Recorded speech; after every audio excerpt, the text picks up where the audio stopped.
That's not M&M's? We're live. Are you M&M's? Are you eating M&M's? I don't even know. I'm chewing. I got 3 left. Are they from the dispensary? We got their M&M's. They're special M&M's. Freaking out, man. No. I don't. They have chocolates, but I don't know. I've never seen edible M&M kind of, which would make sense actually. Yeah. But I don't know. We're gonna have to go to the lab, professor, and whip something up, Breaking Bad style. That could be a character on here. The professor. I'll be your Jesse. Are you? You can double check with Chucky or something. No. Oh yeah. I don't know, man. No, that's funny actually. I don't know if Chucky's been to a dispensary. So I've told him my war stories at the dispensaries. I've only gone twice. I've been too busy, and I don't have a medical card, and I'm not sure if during the lockdown how it's impacting, whether the dispensary is still selling recreational stuff or if they are really keeping their supplies for the medicinal people first, which I think, of course, is necessary. So I don't know. Yeah. Oh, wow. It's a background. It's true. So how are we doing? Good. How was everybody's week? It was the same as last week. Yeah, long. I know. When's that picture of you from, Scoot? With the mustache? It was from yesterday. Yeah. No, from like 3 weeks ago. Yeah. Is it really? Okay, Yeah. because were you still coming off of being sick? Yeah. Well, no. I was just I was shaving, and my friend and collaborator Dave Scheid had to shave his beard, and he had shaved it into a mustache, so I did it to be funny. Right. And I sent him the picture, but I tried to make myself look really sad and depressed. Then I put the filter on it, and I'm like, yeah, this looks like it was made in like 1975. So then I started sharing it. Yes, you look like The quarantine man, the quarantine guy. Yeah, you do. You look like someone that just came off a deathbed. Yeah. Have I survived? Is that all right? And he just tells every day he'll give a little uplifting quote about his day. Quarantine guy. Where do you get the quotes from? Because that's is it real life experiences, or are you just making that up now? Come on. It's like almost like how comedians, other people do, where you take something that's like real, but I try to like make it even more boring than maybe it really was. Like they had some jets fly over a house the other day for Trump did that. Right. And so I just saw some jets fly over today, and that was it. And just with that face, nothing matters, it says in the corner. I think my favorite one is your mask smells like cheese and crackers. That's my favorite one. Yeah, that's the thing with those. It's like I got to think of like quarantine specific, because people are doing all the stuff now they didn't do before. Like you got to wear a mask when you go places now. I talked to, and I'm of course as always going to do a lot of name dropping for the next 2 hours or however long we end up talking. But I was talking. I like that you have it all planned out already. I just always got to put that preface on. Once again, he's doing it again. I'm self-conscious about it, but these are the people I talked to during the week. I talked to Heidi McDonald today and Vanita. Well, I don't talk to anyone, so that's okay. Well, there you go. Well, you don't talk to Oliver. You don't talk to the baby. You don't talk to Kendall. Yeah, but they don't talk back though. Kendall. And I, of course, on purpose. And but I was saying, when the stores come back, and we're a few weeks away from some stores being able to open up fully and everything. Think of how different the shopping experience is going to be. We can't browse anymore. You can't go up to the rack probably and thumb through a comic like you used to be able to. Yeah. Right. And so does that? Back in the 90s, when everything was polybagged, we were ahead of our time. Well, that's true. But but again, maybe even touching the bags is going to be verboten. I don't know, but isn't that going to change like the browsing experience? And also, won't the cover matter more than ever before as two artists? What do you guys think about that? I think my brain is going to hurt because I hadn't considered any of this. I hadn't either. Truly, you're as right. I was talking to Heidi, that's what it suddenly occurred to me because she's like, think about how the browsing experience is going to be different. And I'm like, yeah, you're right. Good Lord. I mean, and again, like probably no more than 10 customers in a store at a time. And think that's what I about New Comics Day when, you might have 30 people in the store at once, I had to go to, we've been doing everything like getting groceries delivered and things like that. Well, I had to get some stuff from Home Depot and they were supposed to do curbside pickup. But when I got there, it's like, oh, you have to go inside to the customer service desk and pick it up. So I said, okay. So I just walked right in and got it. But the short time I was in there, when I was leaving, there was a line of maybe like 10 people lined up outside because I must have been included in they had a person with a clicker out there. So I got there just in time. Otherwise I would have had to wait in a line just to get into the store just because they had a clicker with only 50 people or 40 people allowed in the store at a time or something like that. My son is working at Home Depot now, and he says it's crazy there every day. Yeah. It's like tons of people in there. People are doing home projects because they're at home. Sure. I'm like, why are they out? You're not supposed to be outside. That's one of my favorite activities now is to drive around to like shopping malls and strip malls and grocery stores and yell out the window. You're not supposed to be outside. Yep. You're like the Italian politicians that they ran on the Late Show, and they were on last week tonight when the one guy was saying, "What you want a permit?" I guess you need a permit to jog in certain Italian cities, and the guy's like, "Everyone is jogging. Where are you running to? There is no place to run." Or the best is they had an old man who's like, I see a lot of people are very upset that they cannot have their wedding celebrations and they're going to have their weddings and their graduation parties. That's fine. The police will be there with flamethrowers to stop you. Literally, the guy said flamethrowers. It's like, all right. That's right. And listen, I hope you enjoyed seeing that fleet of planes. I think that was a great kind of morale boost that was worth the couple $100,000 it cost to fly him over. Yeah, I was thinking about that too. Jeez Louise. Yeah, don't you think they'd rather have those nurses would rather have extra money? No, those jets. Testing. Hey, here's an idea. Throw that money into testing and get those out there. There's plenty of tests.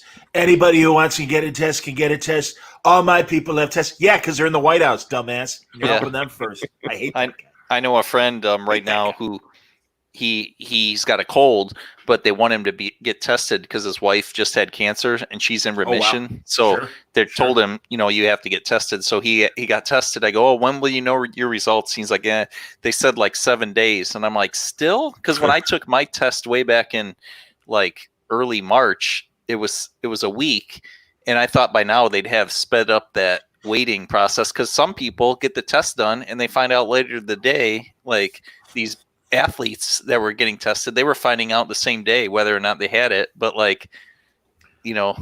again, us, we got to wait a week to find out. That's right. All right, listen, I know it's different for every town and every state. It's just the way I planned it. Idiot. Again, I keep making the World War II analogy. And can you just imagine that's hilarious. Guess is texting me right now on Skype. Dan Slott, everybody. I should invite him on the Tell him, give him the code. Tell him to come on. It could happen. I want to let him know, hey, you up? I'm going to say I am bug potting. Tell him to come on. We're just having a casual conversation about COVID. We're not going to ask him any Tony Stark questions. I'm literally telling him, care to join us in a casual conversation. Make sure to tell him it's live, though. Yeah.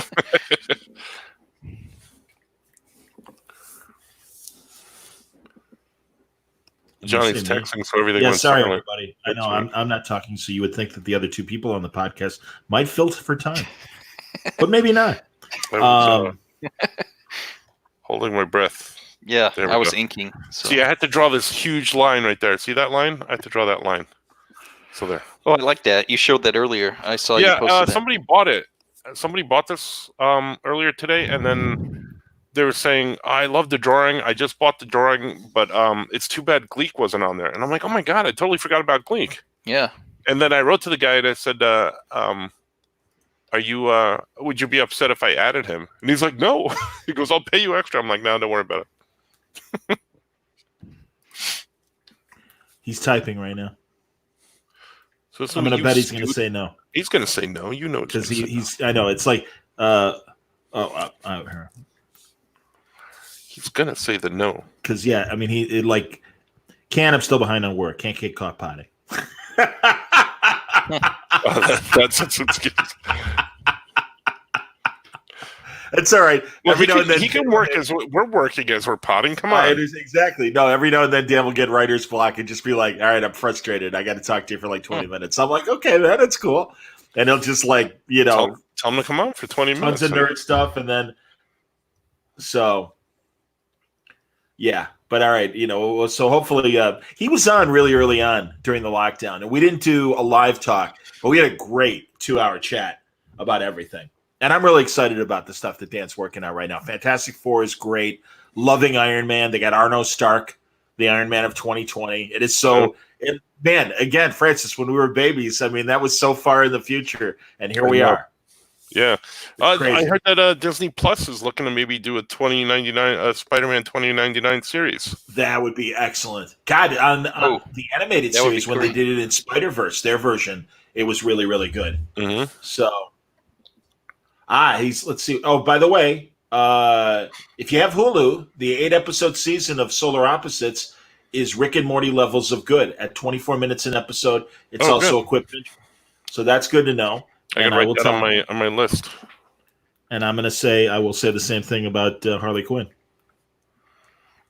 Yeah, I was just going to bring that up. Speaking of like a Rick and Morty type show, that's pretty good. Did you watch the newest one, Johnny, or are you still behind? I haven't, because I've just been focused on doing the first season with Patrick, because I figure, like I said, the sci-fi audience is, getting that stuff for the first time. Yeah. But I heard about last week's very Batman centric episode and how great it was. Yep. Of what are we talking about? I missed it. Harley Quinn. Oh, Harley Quinn. The new season, the second season. Yeah, I finished the whole first season, so I'm going to be on the second season soon. Oh, that's awesome. I've only seen the first 3 of season 2, but I love it. It was good, wasn't it, Franco? Yeah, it was really funny. I was telling Johnny the other night, the first episode, the first episode, I was kind of like, I'm not sure about this, but then gave it into a couple of episodes, and it worked out real well. Yeah, for me, they write the characters so well that some of them are almost like new characters. Like Poison Ivy is almost like a totally different character, but it's great. King Shark is hilarious. Yeah, Ron Fudge. And it's so great because you can literally hear Ron Fudge's smile as he delivers his lines, and it kind of kills me. So, and I love I didn't know the kid who plays Damien is one of the kids from that Seth Rogen movie, Good Boys. Oh, really? He sounds so young and everything. Oh, I thought, wasn't he on a TV show or something like that too? He probably was. I don't remember. But Dan Slott, everyone says, liked everything about season 1 except for the finale, and totally intend on watching as much of season 2 as I can. There you go. He could have just come on real quick and said that. I don't understand. Well, but he's texting me, so there you go. Oh, okay. Because he's bored and is probably having some sort of writer's block right now. He's a good man. If he had caught us 10 minutes earlier, it's true. We could have been on without Slot. I would have. Yeah, although if I had told him, exactly, he'd been like, "I don't think I got time." And it's like, all right, man, no problem. So, and it's hilarious because he and I will talk more off the air than we do on the air, and I'm like, "Damn, we haven't done a pod in a while. Let's go." I can't, man. If I got deadlines, I'm like, "All right, it's all good." And Bennis is the same way lately. So, but I had some really good conversations. I talked to Brubaker. That was amazing. And I love the new Panel Syndicate book that he's doing with Marcos Martin. Friday. Really cool. That Panel Syndicate book that you can pay what you want and download it. And even if you want it for free. And it's like a 30-page comic for free. Oh, that's cool. It's really good. It's really, really good. Well, speaking of comic, I haven't... Is the newest issue of that Batman Adventures up yet? That Dini's writing? It's been weekly. I read the first 2 issues of that, actually. Yeah, those are I'm only 2 issues in. I'm waiting for that third one because I like that too. I'm going to look while we're talking. I'm going to consult the pad. If it is, I'm just going to drop right off and read it. A moment of silence for fans of Tiger King, although not related to the show. Roy Horn of Siegfried and Roy died from COVID complications. Wow. Oh my god! Wow. I believe he was the one that was mauled of the two. Oh, Jeez. yeah. If he had other issues and complications, then yeah. Wow, that sucks. I just know that he was mauled by the tiger. Yakuza. Hear me now, believe me later. Wow, jeez Louise. I know, sorry. far- Don't mean to be a bummer. How far are you on The Last Dance, Johnny? Franco and I were just talking about it. You know what's funny? Our dear friend Sanford Green is like, hey, I think I saw you on an episode. I'm like, really? Because I wasn't a Bulls beat guy. I mean, I went to a couple of games, and certainly enough of the players and coaches and reporters were in the score. And a lot of times, if there was a big Bulls-related news story, the local news people would, bring cameras in and talk to us and stuff. So I'm like, oh, maybe. And he goes, yeah. You were saying that you thought the Suns were going to beat the Bulls. And I'm like, well, okay. So that's probably episode 6. I don't think you were on there, Johnny. No, I wasn't. No, I wasn't on there. And I was laughing. I'm like, oh, that's hilarious. After thought it was me. I think he thought, because there's a scene where Mike Francesa is talking maybe about the Knicks and the Bulls. Yeah. And then maybe he thought because I could see people maybe thinking I look like Mike. Yeah, because at first glance, I kind of thought that too, because the guy's like on the radio and he's moving his hands around. I'm like, oh, maybe that's Johnny. And I'm like, oh, that's not him. Did you really? That's hilarious. At first glance, yeah. But I was watching something else. I don't think it was that Last Dance, but it was another like video I watched on YouTube about Jordan's comeback. And they're interviewing all these people outside like their practice facility. And one of the reporters holding up a microphone is a young Mike Greenberg standing there. Sure. With his big hair. Oh, yeah.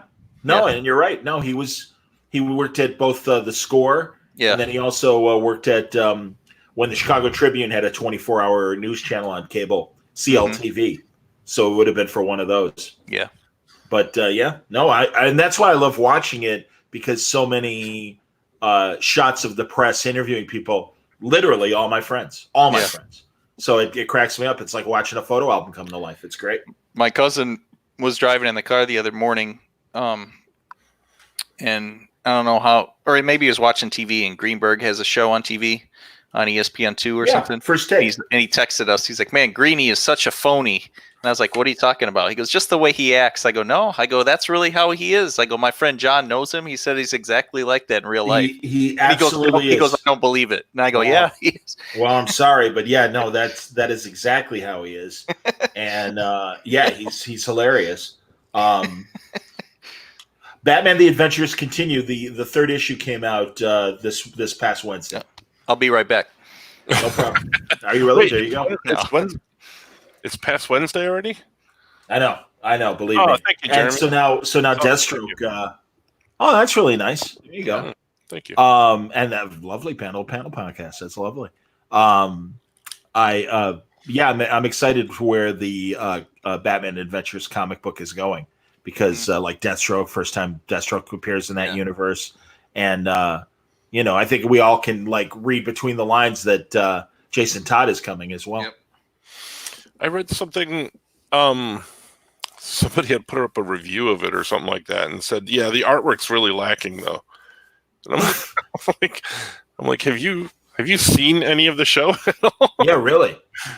I mean, that's the way it's supposed to. Not that the artwork was lacking, but I guess he's expecting like something like more modern or realistic or something.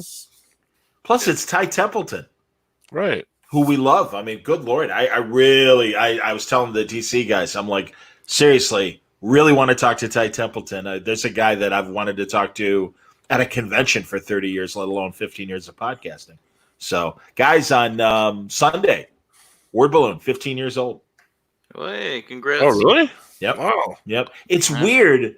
I don't know why, and maybe it's so weird. Oh, Sandy. Faster, Gina, faster. I must have I think I registered wordballoon.com on like May 5th or 6th, but I feel like I'd love to draw, but I suck at it. I every now and then Scoot and Artie convince me to draw something. R2D2. Yes, and also I could do a poor man's Constantine if I really tried hard, real hard. That's a random. Yeah, it is. I might have stuff. I might actually try while we're talking. But anyway, I forget what I was saying other than I like Batman: The Adventures No, Continue. very word much. balloons. You're talking about. Oh, word balloon. Yes. Oh, that's right. Starting the website. Thank you, Scoot. You're paying Yeah. attention to me. I don't know why, but thank you. I must have registered the domain on like May 6th or something like that because a bunch of people on LinkedIn were saying, "Hey, happy anniversary," and I'm like, "Oh, not yet. It'll be the 10th, but I'll take it anyway." Yeah. Word balloon is old enough to sneak Dad's beer. That is 100% correct, Jeff. You are correct. Yes, word balloon is an angry young teen. You're not my real dad. Pretty much, man. All right, I'm going to try and draw my poor man's Constantine while we're talking. Oh, great. So now nobody's going to talk on the Yeah. pod. 'Cause we're Exactly. all No, I can focused. still talk while we're doing this. It's all right. I was telling Franco off the air, Scoot, Mhm. that on Amazon Prime, Upload is a Yeah. really, really funny show. And it's Upload? really interesting. It's a cool sci-fi show. I don't know if you know the premise. No. Tell me. A young guy is going to get married, is kind of having second thoughts about getting married, but he's doing it anyway. And it's like 10 or 20 years in the future. And he's in a self-driving car in the Mhm. back seat. And the car's AI goes crazy and he ends up dying in a car accident. Mm. Oh my And gosh. they have technology now where your consciousness can be uploaded into a virtual reality. And so essentially heaven is a virtual reality and it's a real thing. And Brad, you missed eating earlier when I had my final 3 M&Ms at the beginning of the program. But yeah, it's cool. And Also, it's- spoilers. what about No, you that? just told us About the whole the show? premise of the show. Yeah. Well, that's kind of the hook of the show. I mean, they're already. Wow, it looks like you're drinking from a bong there, Francis. Yeah. No. Bong That's water. exactly what I'm drinking. No, I'm this is sure. from Baltimore Comic Con. It's Nice. It was in my swag bag from when there used to be conventions. Yeah. I do know. That's a bummer. Okay, I'm drawing. See, I told you he'd be silent, Scoop. Yeah. No, I'm so but I really like Upload. I'm trying to think of other shows that I've been watching because it's I was telling Franco too. I'm watching, although I don't know if Scoot would find it interesting, the documentary about Natalie Wood, the actress that supposedly drowned. Yeah. Oh, she did drown, I but- like that. I like that mystery because it's still unsolved, right? Yep. Christopher Walken was sleeping down below, right? Robert Yep. Wagner did it. Yep, it's true. All right, here's a real hurting Constantine. Boy, we can't really see it. He's smoking. Yeah. Ooh, Look at that. Wow, He's got a tie. he looks like looks like- you. He looks like Yeah, he does look. he looks like a deflated Stay Puft Marshmallow Man smoking a cigarette. he could be one of those wobbly guys in Yeah. front of a used car dealer or something like that. Exactly. So, yeah, no kidding. 1 minute silence for conventions past. C2E2 again. Heidi was there, and I'm trying to think of other people she was saying were there too that I didn't see. Bridget Alverson, my buddy Bridget Alverson. But yeah, man, I can't believe we were all except for Scoot, of course, at Last Con Standing, C2E2. Yeah, you didn't even go to that one, Scoot. No, What the hell? He couldn't. I was in the He's on Baby Watch. I was in the getting ready for the nurse to call out Kendall. Come on, Kendall, push. Come on, Kendall, push. Push, Kendall. Push, And even all I though could that's think not- about was Johnny the whole time. And Jeff also, Wakeland, the Natalie Wood documentary is on HBO. Oh, And it okay. also features a lot of talk with Robert Wagner, who I love doing his voice. That's funny. I thought I was Jack Gates. He did I it, love it. right? No, I don't think so. I mean, Natalie Wood's daughter, Natasha, who was also an actress in her own right, and also naked a couple times. what the? But she was. She made the film, and no, she believes RJ, Robert Wagner. I had nothing to do with it. I was incredibly drunk, very angry at Chris Walken. We were on the boat together. You sound like Rob Lowe trying to do Robert Wagner. That's where I got my Robert Wagner imitation, is watching Rob Lowe. He does it well, Dr. Evil. Yeah. Oh, I don't know, Wayne. Don't start arguments, Wayne. See Oh, we were just talking about that. Yep. No, it's and again, it's because he's got that great voice. Well, you know when I was doing, there we go. When I was doing it, takes the theme. Facebook user, if you want your name up on here, you have to agree to the StreamYard agreement. I love when I do love when you do. Oh, my friends. I'm so sorry that I'm about to be rebooted evil, my friends. I know it makes no sense for the plot, but I'm going to say it anyway. My dear, dear friends that I've only known for 5 minutes. I heard Artie was doing one of his live videos the other day, and I tuned in just in time. He was talking about Rise of Skywalker, and he's like, I like the movie. He's like, I think I've watched it 2 times since it's been on Disney or whatever. He goes, but at the end, I started to think all the guys should have been alive. And he's like, and that should have been Luke getting all those planes. And I was like, that kind of makes sense. Of all the people that could have brought in all the fleets, Luke would have been the symbol. Yeah. To match the the Emperor's it's like, who would you think Ghost Fleet have another Ghost. Who would you think could go around all the different galaxies and unite? Lando. That's who. Hey, how you doing? Hey, all right. I hope you could all get together. Let's do this thing. He laughs every time after every line. Hey, it was funny because even Artie started to he's like, yeah, you know, but I watched it again. I liked the movie, but yeah, there are parts of it where I'm like, I don't know what they like with the C-3PO part. I know they were just trying to say, it's almost like saying having a sentimental moment for 3PO though. So sure. No, I understand their intent. It was, again, there's so much clumsy writing right now. And it's like, what are you spending this money on? Can't you siphon like a couple $100,000 so you have a better script? Yeah, Clearly you know not. what? You know what else I rewatched again where I thought the writing still holds up, you know, and still like gets it is Endgame is still really good. Like everything that happens in that movie, it's earned, you know. I agree. Although it was very interesting, Vanita was saying that she kind of rolled her eyes. She's like, on the one hand, I was really glad that they had the scene where the women are like, "No, we got this," or whatever. Yeah, they that say. part. Yeah, but she's like, I got to admit, me and my daughter are just like, yeah, all right, whatever. Yeah, I did too. Yeah, but again, it was was cool men when we say say it, that. but, yeah, it was cool to see it. But yeah, it did feel like okay. Well, that's my problem with Batwoman when she's like, you know, it's time for a woman to do a man's job, and it's like, all right, just do the job and shut up, you know. Mm-hmm. Oh, the haters are going to come out now, Johnny. Exactly. I don't blame them.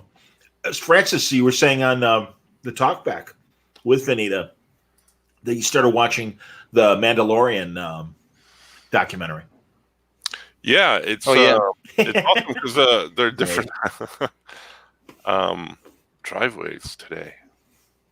Oh wow.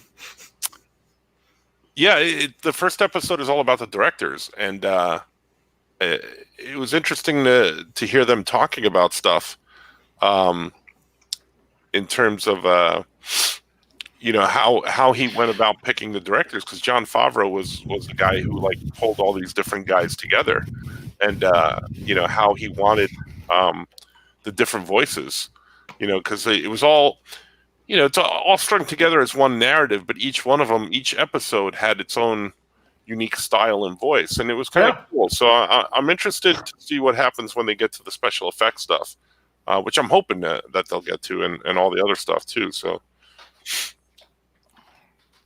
no, I'm excited. I'm chewing very hard. Yeah, Chewy. I was going to say, did they have anything specific to say about Werner Herzog and his fine scenes? I would like you to be outside of the hovel with a paper bag.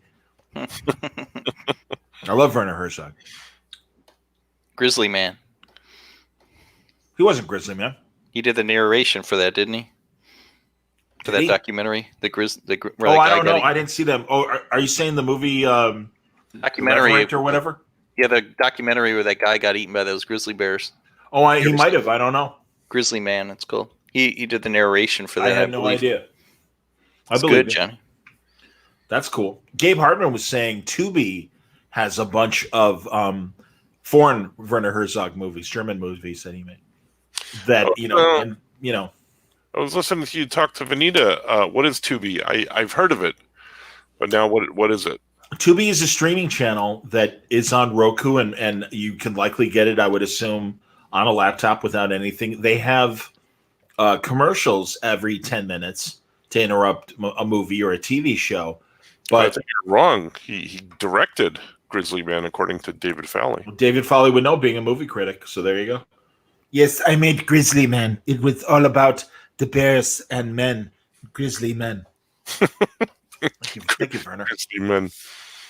It did not have Grizzly Adams on it, though. That's right. Dan Haggerty was dead. I wanted him in the movie. But he's still alive. Is he still alive? I believe he is. I met him. He was like one of the nicest guys. That's good to hear. Yeah, and he was just having a great time at the convention. I thought he was dead. Hold on. He might still be. He may have since then, but I don't think so. I think he's still alive. He is still. No, excuse me. He died in 2016. Wow. Guess what? Did he?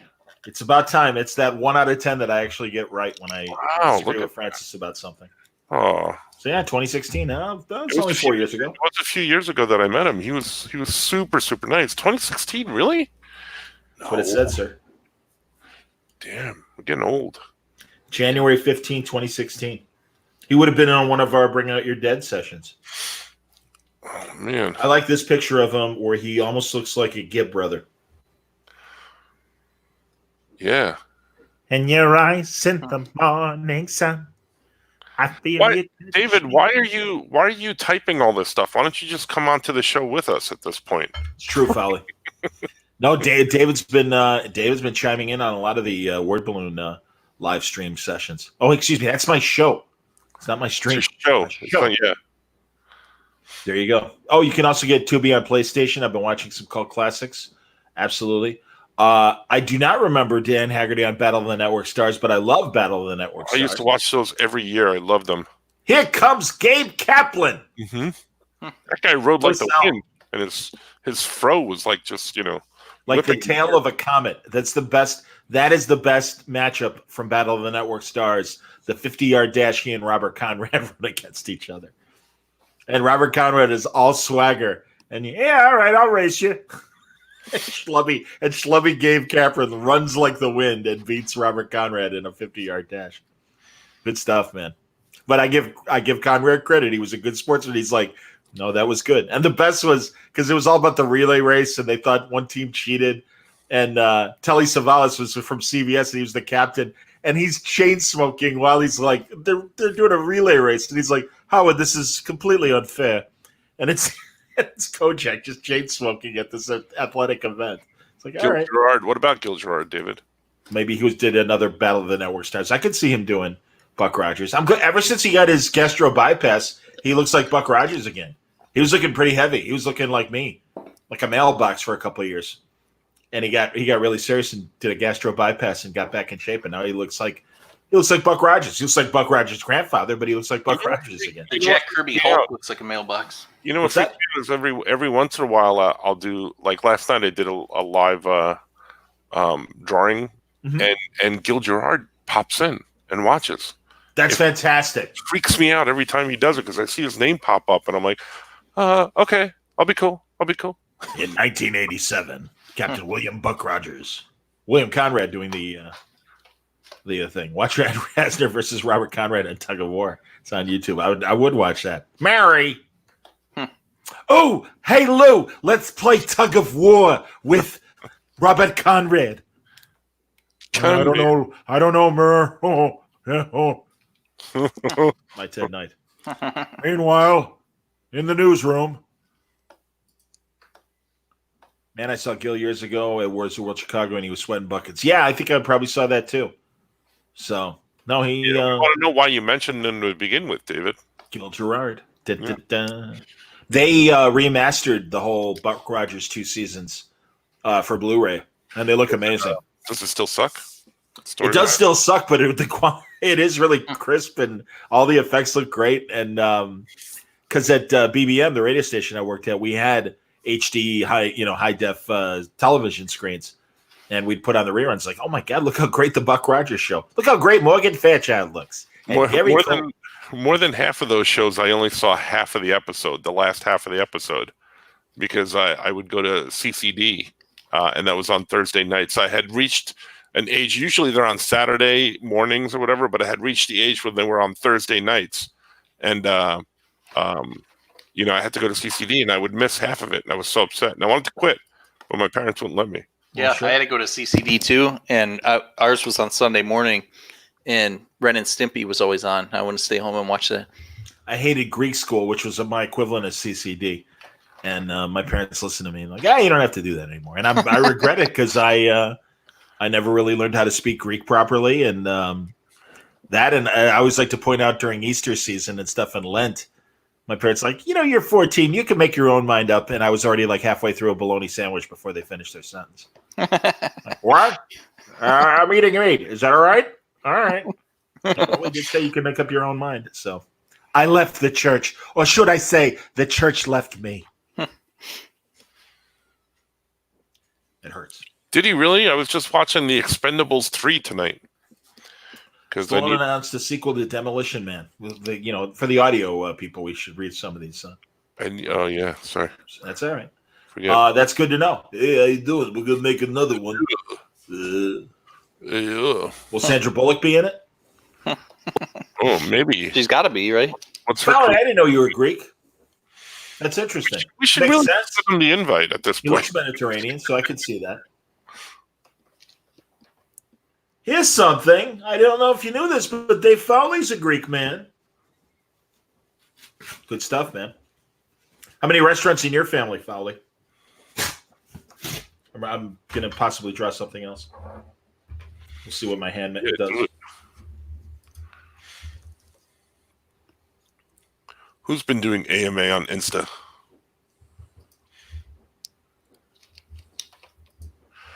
I usually have to brush off the flames when I go to church, says Wayne. That's true. Wayne, I was so excited to learn that you and Tom Fowler are in the same community.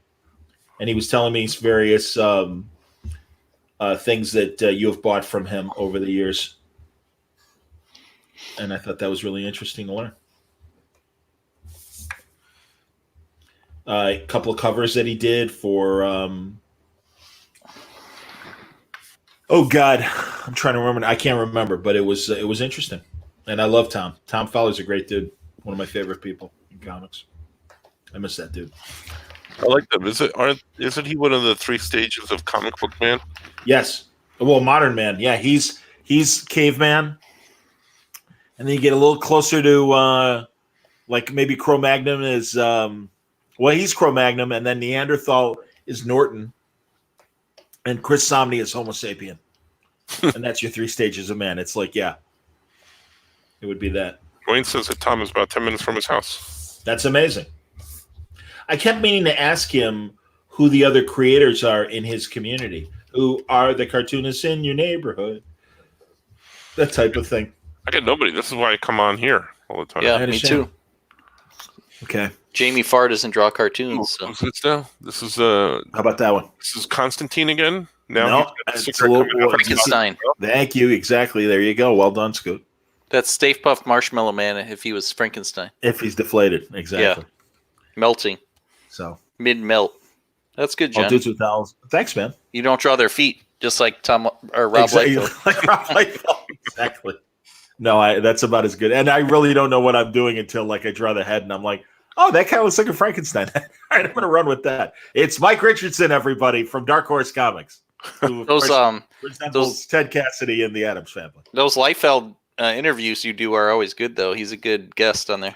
I love having him on. It's been like years since he came on. And whenever I see him at conventions, last New York I did, I saw him and I'm like, I'm waiting. Yeah. I know, dude, I know. I'm like, all right. But I knew he had stuff to talk about. So, and he was great. And it's so funny. He's doing a ton of them. And I'm glad because he's a great interview and he's entertaining as hell. I always love talking to him. Good man. Fraction and I did a good one. Remender. It is a self-portrait. Yeah. I'm not as slim as my Frankenstein was. It's Frankenstein. Yeah, feet are extra. Exactly. So, no, I've got, it's so funny. I was looking at my bookshelf where I've got my coloring books and my colored pencils and crayons. And I'm like, I don't know. Am I in the mood to color? No, I'm You should okay. be. Well, it's really zen. I especially like when the guys would get together for drawing sessions at Oh Yeah and Skokie and stuff. I would mostly color, and I found it very calming. But I'm not upset, so I'm okay.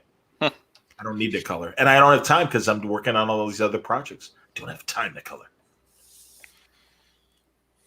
I haven't got time for the pain. I haven't been to the Skokie store in a year. Well, I was there last year for Free Comic Book Day. That was the last time I was there. He didn't put Seymour Butts. That's true.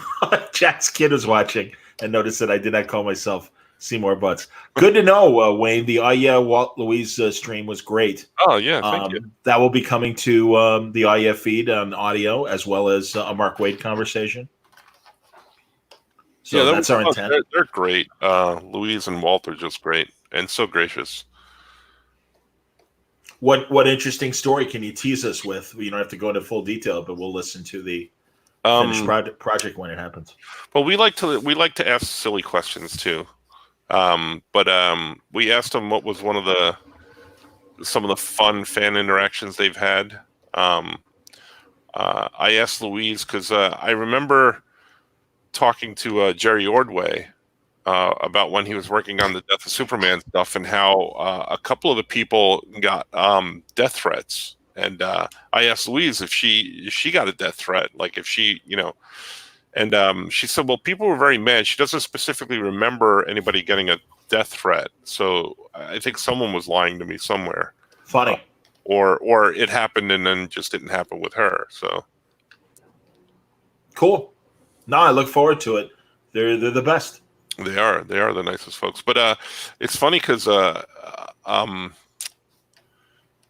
Walt has got this huge beard going on, and I firmly believe that he is looking to take over as Odin in the movies. And I told him that, and he laughed. So. He his beard is bigger than his head. Yeah, it's huge. It's crazy. The best was a four-legged animal question that Franco asked. Oh yeah. Okay. I did ask him a four-legged animal question. Good to know. That's funny. Yeah, and today we talked to Jeremy Hahn, so that was fun. I love Jer. You're a good man. Oh, I like David Fowley's question. Best Peter Boyle movie. Yeah. I would say The Candidate, but the Robert Redford movie, in which he's his campaign manager, and I think that's a really good Peter Boyle movie. That's my favorite. I gotta say, for me, it's Young Frankenstein or The Dream Team. Yeah. I do like him a lot in both of those movies, and especially with his Christ complex in The Dream Team. Very fun. The Dream Team's an underrated movie that not a lot of people talk about. I agree with all of that. Absolutely. Oh, go ahead. I was just gonna say where they're singing "Hit the Road Jack," and all of a sudden he's like, "Oh woman." I saw that with a double feature when I was with my wife in Florida visiting her grandparents before we were married. And they had a double feature at the theater. And they're like, well, if you're paying for this movie, you get to see this one too. And I'm like, what? And it was awesome. So that's cool. I think that was the one and only time I've ever been to a double feature. I don't think. Oh, that's interesting. Don't have them. They didn't have them here in New York, or they used to when I was very, very young. But yeah, no, I've never been to one. Yeah, they never have them up here. The last time I went to a double feature was at the drive-in, and I don't remember what the second movie was, but I do remember True Lies was one of the movies that we watched over by there in some fashion. Yeah, at the drive, we have a drive-in here, and that's what it always is a double feature. Okay. But at regular movie theater, they never have them. Yeah. Although I remember also. And then I got interviewed by the local news, so I videotaped that. I have it somewhere, but yeah. I remember a double feature, and of all things, completely incongruent, but they were a double feature. Victory, the soccer movie with Stallone and Pele and Bloody Michael Caine. That's the World War II prison escape. It's like The Great Escape meets a soccer match with Pele. And the other movie was the R-rated heavy metal cartoon movie. You know what I was thinking tonight when I was watching Expendables 3? Tell me. Because now you just mentioned Pele and Sylvester Stallone, and I'm like, Sylvester Stallone has been in a ton of movies with a ton of different actors and diverse actors. I mean, just the Expendables alone, Expendables 3 had Harrison Ford, Ronda Rousey. It was like nuts. You know, Antonio Banderas was in it. Yeah. I mean, he's been in some of these movies with some of these other people before, but the sheer amount of actors that he's been in a movie with, Burgess Meredith, Brian Dennehy, oh my gosh, it's astounding. Agreed. Janine Turner, and we said it before, Sandra Bullock from Demolition Man. So David mentioned earlier that his favorite Peter Boyle movie is Joe, and Joe is the construction worker that kills hippies. Oh yeah. And it was at the same time as All in the Family, but it was a very groundbreaking early 70s movie. So it was a family movie. Yep.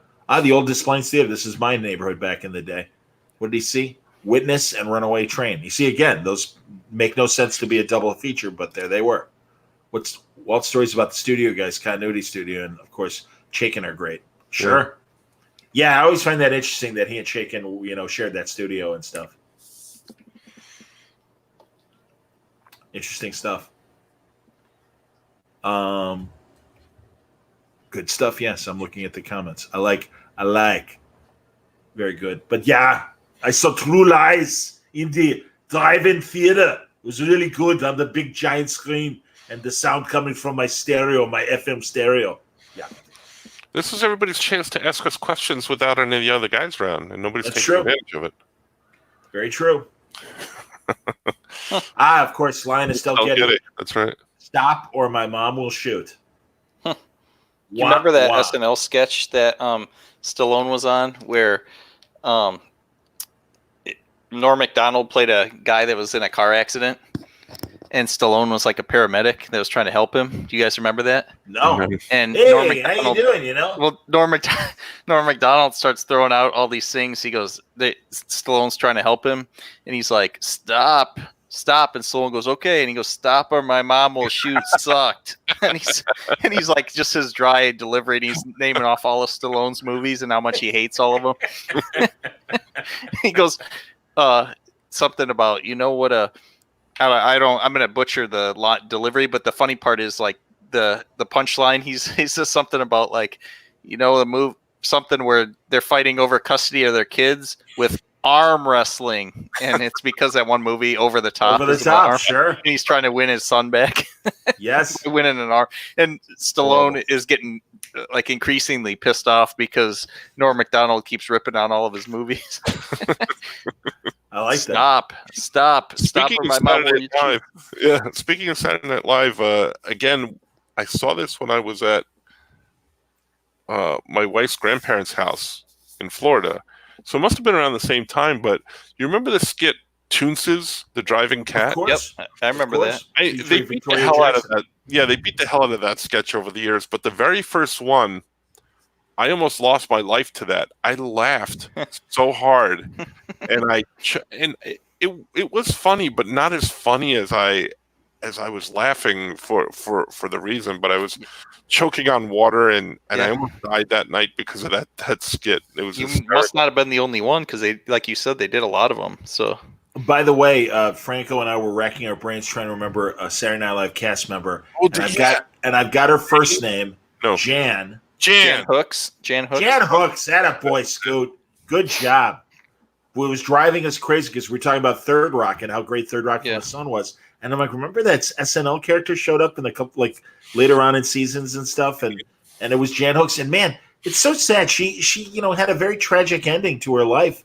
Yeah, and she really lost confidence in her ability to act. And goddamn, she was always really, really funny. She was really good, yeah. So it's sad. Wasn't she one of the Coneheads? No, that was Jane Curtin. Oh, okay. She's also in Third Rock, but she was in from the first season, and then Jan Hooks comes in as like the girlfriend. She was the landlady's crazy daughter. Right. So, by the way, Dave Foley mentioned the Trip movies, which I love. It's Steve Coogan and Rob Brydon, as you guys know. That's how I learned how to do my bloody Michael Caine. was watching them. I'm losing track of all the comments. I forgot. I'm in charge of them, and I forgot. And Folly also pointed out True Lies is where Charlton Heston basically plays Nick Fury because he's got the eye patch and he's the spy master with Yeah, that's right. Schwarzenegger and Tom Arnold. I know. I was hoping he'd have more scenes. And I like, I like in Wayne's World where they have to bring in a better actor because the guy at the gas station wasn't doing well enough. I'm sorry. Can we get somebody better?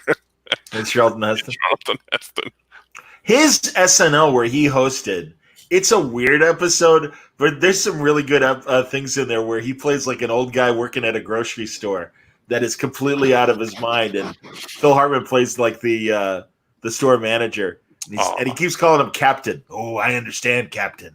I'll do better, you know. And he's like, and he's describing strangling people to Phil Hartman and stuff, and it's like, Jesus, Carl, just do your job, okay? You got it, Captain. But it was very Christopher Walken-esque in terms of like the ironic characters they had in play. But I never liked his politics. But that said, I thought Charlton Heston was a pretty funny guy. Phil Hartman was also the driver or the owner of Toonses. Yeah, he was. So I forgot about that. Toonses. No, Phil Hartman was, oh my God, so tragic. Yeah, he was so good in every sketch he was in. Even if he was the straight guy that wasn't even funny in the skit, he was good.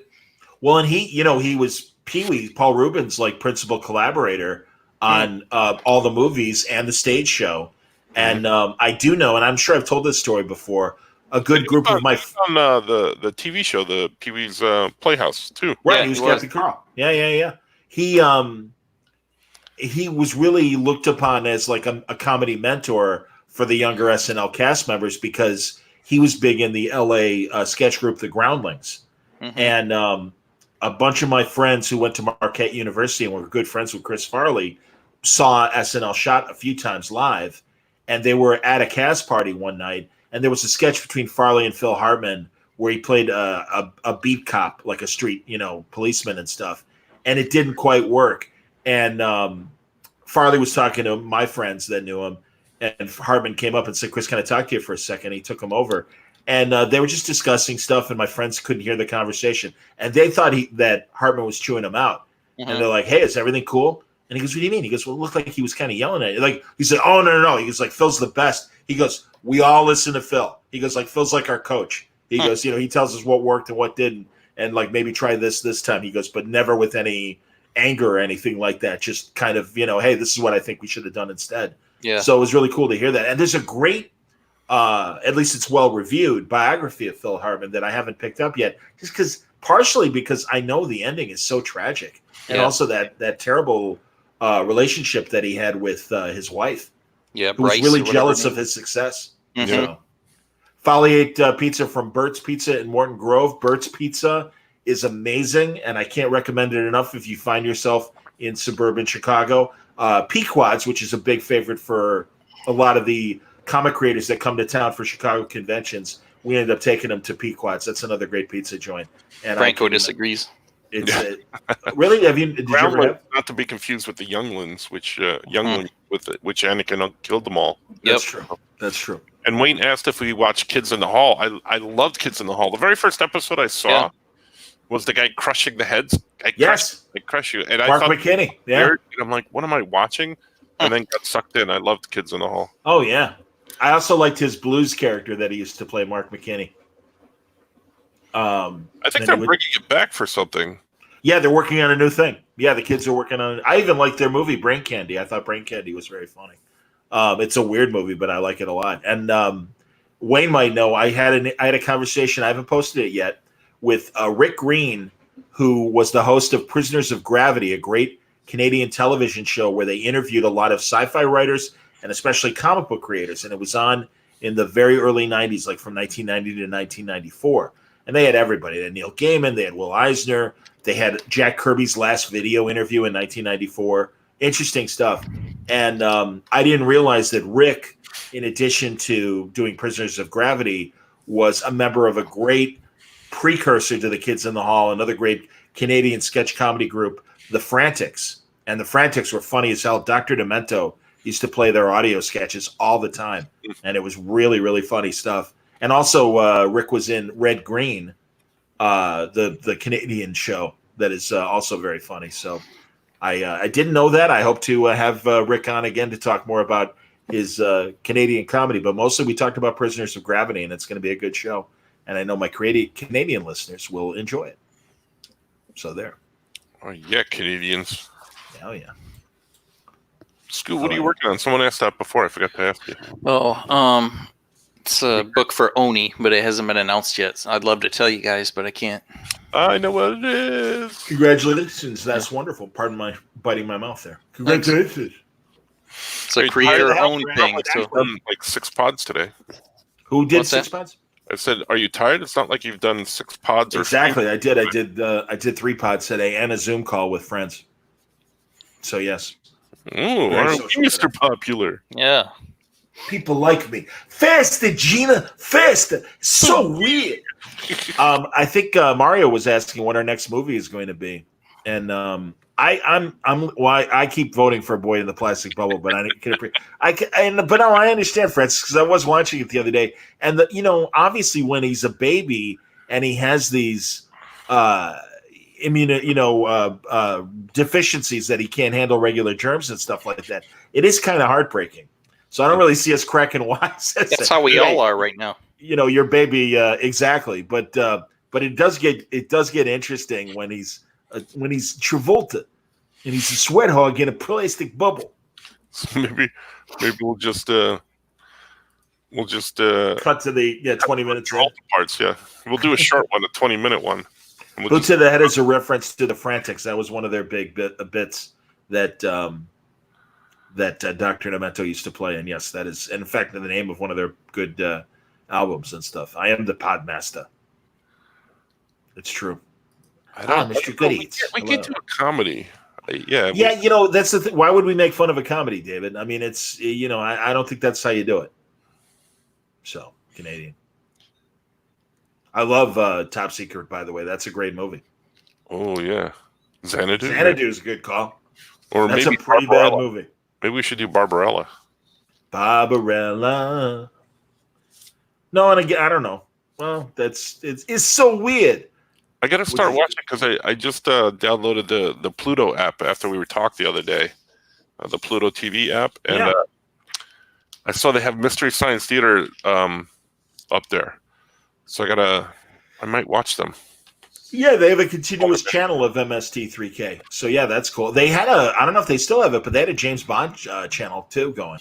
Do they change them like every month or something like that, or A couple of them here and there. Yeah, they actually have a really good music streaming service that has a couple dozen music channels, and they're all very. just when I started watching Third Rock from the Sun was on there. Oh, fun! It's good times. Good times. Beastmasters on Prime, says Dave Fowling. Mm. Oh, hilarious! Look at Mr. Goody. Do you guys crank your dogs much? That's a great question. What did he say? Do you guys crank your dongs much? Hilarious. Who said that? This idiot. Just finished cranking me dong. Now I'm here to get entertained. Oh, it's okay. Thanks. That is hilarious. That cracked me up. That's awesome. Thanks for keeping it PG. Crank your dongs much. It's one of my favorite songs by Quiet Riot. Crank your dong. Did you see Axl Rose got into it with Steve Mnuchin on Twitter? No, was it because when Trump was doing the tour of the Mask Factory, they were playing? Axl were Rose playing. said something criticizing them, and Fish and I face guess Steve Mnuchin. was trolling his own name or searching his own name and came across it, whatever, and responded to it like, saying, we just passed a big stimulus check. What have you done for your country lately? And I guess he put up the American flag, but he put up what flag looks like almost like the American flag, like a Liberian flag or something like that instead. As an emoji, Steve Mnuchin did, and Axl ripped him. He goes, "Oh, I didn't know we were talking about the economics of Liberia or something like that," and just and ripped into him about like my party wasn't a party to killing like 70,000 people or something like that. It was like it was vicious. It was vicious. I liked Trump at the plant for the masks, and literally they are like blasting "Live and Let Die." You couldn't hear the guy explaining to the president, "Well, this filter here works this way," or whatever. The worker who put it on, right? Yeah. Nah, nah, nah, nah, nah, nah, nah, nah. Yeah, this is great. I don't know this song, but it really rocks out. I'm missing the obvious irony of what's happening right now. I can't keep up with all these comments, so Dolomite is on Tubi. That's funny. But again, well, Dolomite is trying to be serious, I guess. That movie is so funny, the Eddie Murphy movie about Rudy Ray Moore. I liked it. It was good. It was excellent. I thought it was really, really It's funny. going to be loud. It's going to be loud. Sharpening a pencil. Not my What are you crank. doing? Remodeling over there? Exactly. Sharpening my pencil, not my crank. See, now I've got actual video, so I can see what's happening. So Yeah. I like it. Oh man, best Bond song. That's David Fowley.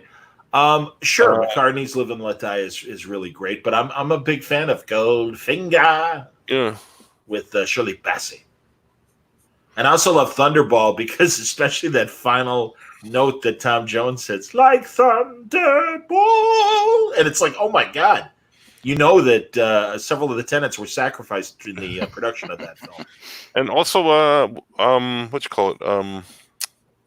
I like the Skyfall song by Adele. Do you? It kind of is like to me like a funeral dirge. It kind of bugs me, but I like. I forget who did it now. The Casino Royale song, "You Know My Name," and I can't remember who did it. Chris something. Pretty sure it was your mom. Exactly. Thank you. Yeah. But I did like that, and they're interesting to find who does the various Bond songs over the years. Aha of Take On Me fame did, I believe, Living Daylights. Or like Duran Duran for A View to a Kill. I do like that song. That's all right. The song's better than the movie. Not a great. That should have been a great Bond movie. You had Grace Jones as a combination Bond girl and like Hatchet Man.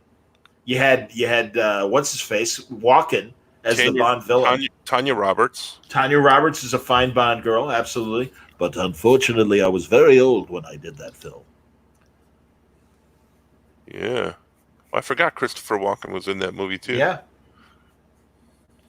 Should have been a better Bond villain. Should have been a better Batman villain. You didn't like him as Mayor Shrek? Max Shrek? Too many villains in that movie. Should have either been a Penguin movie or a Catwoman movie. Yeah, what Max was Shrek it? was like the worst villain in the movie too. Like Yeah. the most mean villain. Did they think they weren't going to get another shot at it? So, like, let's dump every villain that we can into these movies. I have no idea. Honestly, it's just again, it's like one hero, one bad guy. That's plenty. Mm-hmm. Guys, I've lost track of the comments, so hopefully Just like Riddler. Yeah. Chris Cornell. Thank you, Wayne. That's exactly right. That's who did. And also Fowley said that. And his Fowley's favorites are Duran Duran and Aha. And what does he say? Tanya Roberts got cast after they saw her in Beastmaster. That makes sense. Oof.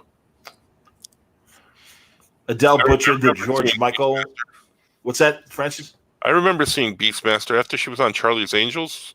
She was on that. That was a big, big thing. Big scandal, especially that scene where she comes out of the water. Oof, man. Oh, I'm gonna have to fast forward and slow that down, frame by frame. Dink, dink, dink. I love stuff like that.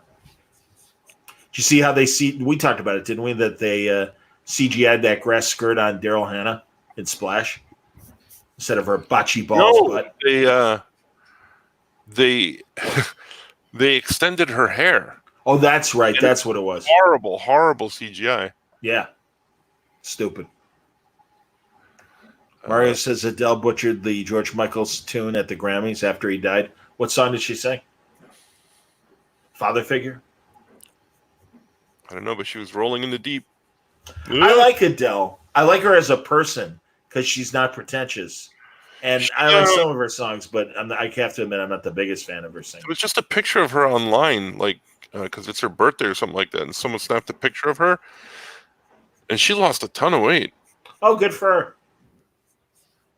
That's nice. The Bleach. Okay, I lose that You weight. can watch Tanya and Sheena. That's true. She was Sheena.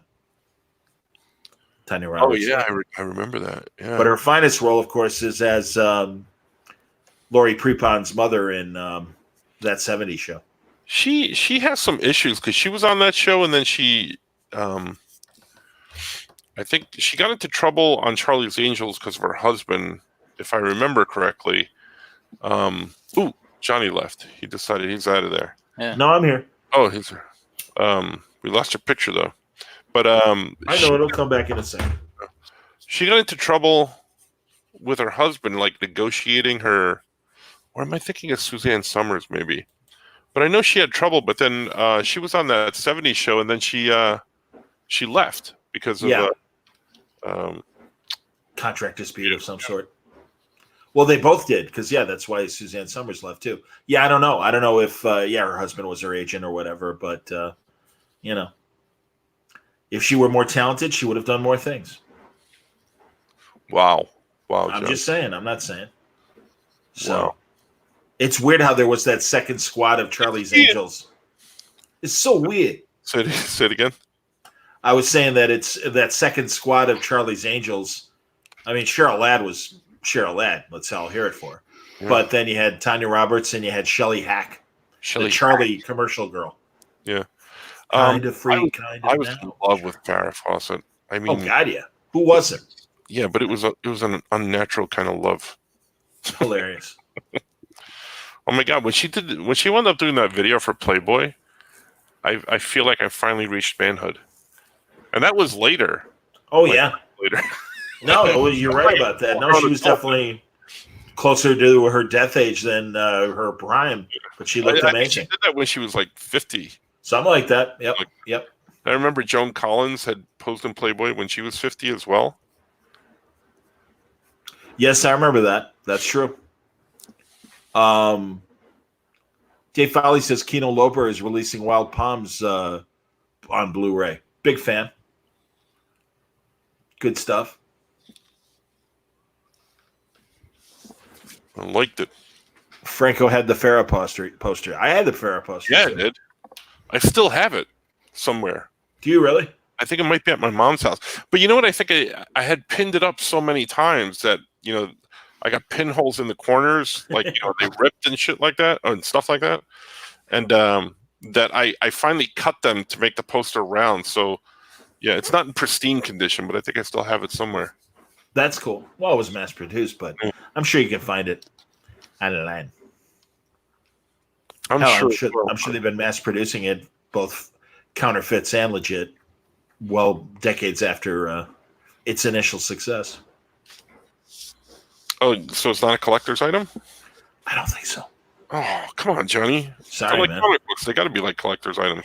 I don't mean to burst your bubble, Ghostbuster. Man.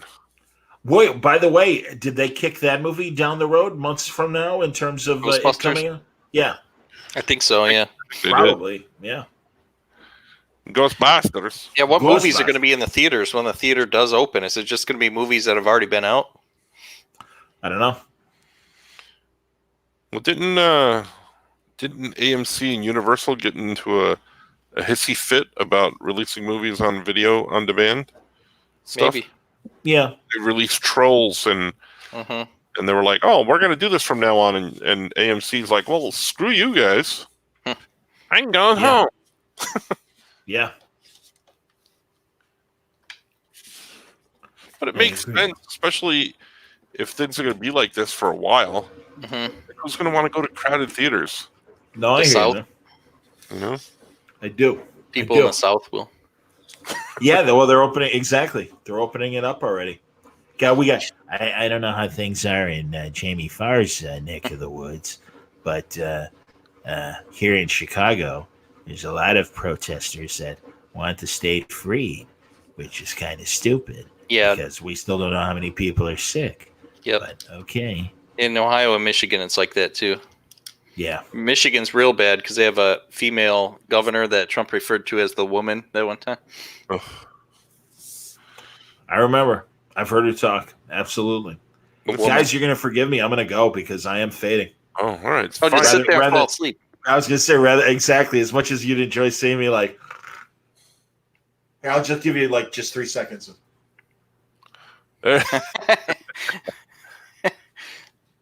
Or actually, it's either that or it's the slump. Yeah. So, but thanks everybody. Thank you, John Bixby. Here's a question: do you still go to the theater when you get the screeners? Not for the ones I get screeners for, Kevin. That's a good question, and I'm very fortunate to get the amount that I get. And also, I don't know if I've said it on the pod. It's great because I don't have the radio job anymore, and I thought I might have to leave the union. And I asked them. I said, "Can I convert the pod into a union job?" And they said, "Yes, you can," because I know a lot of other actors who do get podcast income reported to the Screen Actors Guild, and they maintain their membership. And it's great on 2 levels because it also lets me have my health care. There you go. Which is really good health care and a great deal for actors. And they understand they're built to accommodate the actor that might only get 1 or 2 gigs a year and might only make a mid 5-figure amount. And really, the amount for the second tier, which isn't as great as the premier tier, but it's still very good insurance. It's under $20,000, and I'm like, well, I can probably qualify for that. And they're like, we'll get you the paperwork, sir. We'll make sure that happens. So Start checking out those shows, Johnny. I'm telling you, man. So thanks everybody. Thanks for being here, and I'm sure Franco and Scoot will continue to entertain. But for a little while until we cramp out. Exactly. Good night, ladies and gentlemen. See you, Johnny. Later. All right, Johnny. Later. See you, Johnny. Then there were 2. See that? Later, Johnny. Later, Johnny. I'm gonna keep talking to him. Now, no one's gonna talk because you and I are just gonna be quiet. Yeah, and I can't show what I'm working on because it's I would get sued. So I could show what we're working on, but I'm not gonna. Yeah. I mean, I probably wouldn't get sued since it's my property, but it hasn't been announced, and I don't know how that stuff works. Yeah. Another Scoot McMahon and Dave Scheidt joint, as they like to say. Joint. Spike Lee joint. Yeah. Collaboration. So Johnny left. No more questions or comments coming in. We're gonna have to tell him people love him. Yeah. But he hates us, but they love him. It'll go to his head. Why does he hate us? I don't know. He does. Oh, that's what we forgot to say when he got off the air. Yeah. I wish he would have just left his camera on so we could see him roaming around in his apartment again. Don't make me laugh. I'm drawing a straight line. Yeah. Smelling that thing in his fridge that one time. Where's Art? I think he's asleep. Art's asleep. Yeah. Or is that Art without the? Is this you, Art? That said, "Oh yeah, it might be." Oh yeah, maybe it's him. Send him the invite. I'll send him the invite, and he can come on with us. Scoot, are there any characters you would like to draw? Franco likes to draw Gambit. Maybe. Yeah, I like to draw a bunch of characters. Who would you like to draw though? If you had your dream job. Oh yeah, Gambit probably. No, I'd like to draw like a Batman book, the whole Bat family, Batman, Nightwing, all those guys, Batgirl. Even Man-Bat? Oh, Man-Bat's good, yeah. He's my favorite villain, actually, so that'd be cool. But is he a villain, or is he just misunderstood? He's my favorite DC version of the Hulk. How's he? He's not that big. Yeah, but he can't always control when he's going to transform, right? Or can he? It depends on the writer, I guess. Mm. Sometimes he takes that serum every time. Other times he does it involuntarily. Hey, Art, if you're around, check your messages, your Skype messages. I just sent you the link to come on. He hates us. He does. He's not going to come He on. probably just rolled out of bed. Possible. It's quite possible. He rolled out of bed, and Johnny rolled literally right into bed. They're probably sleeping in the same bed, and they exchanged beds. They do both live in Chicago. They exchange spaces. Actually, you know what probably happened? Johnny turned that computer off and he just passed out right in that chair. Right on the couch. He Yeah. doesn't have a bed. He just sleeps on the couch. Well, I have been to his apartment. He does have a bed, but I slept on that couch that he's sitting on. The one I that he woke up in got the on? middle of the night. He was just standing over me, staring at me. Was he? Yeah. Nice. 'Cause I know Brother Bear does that. You know what's gonna? Johnny zonked out, so he left me and you, and now Artie just got up. So if Artie comes on, Mhm. you're gonna be good to go for like the next 6 hours. Yeah, Artie's going to be all fired up, and we're going to be all tired. I think this is Artie said, "Cool, I just finished breakfast. I will see you in moments." See? Yeah, that's it. Yeah. It's already 11:15. I'm probably only going to be here for a little bit anyway. Maybe about an hour or so, and then I'm Yeah. like, oh God, I was up early this morning doing school stuff and grading a whole bunch of stuff. I was on Artie's show this morning watching. Oh, cool. I wasn't on it. I was watching him, and I Yeah. commented on. Yeah, David.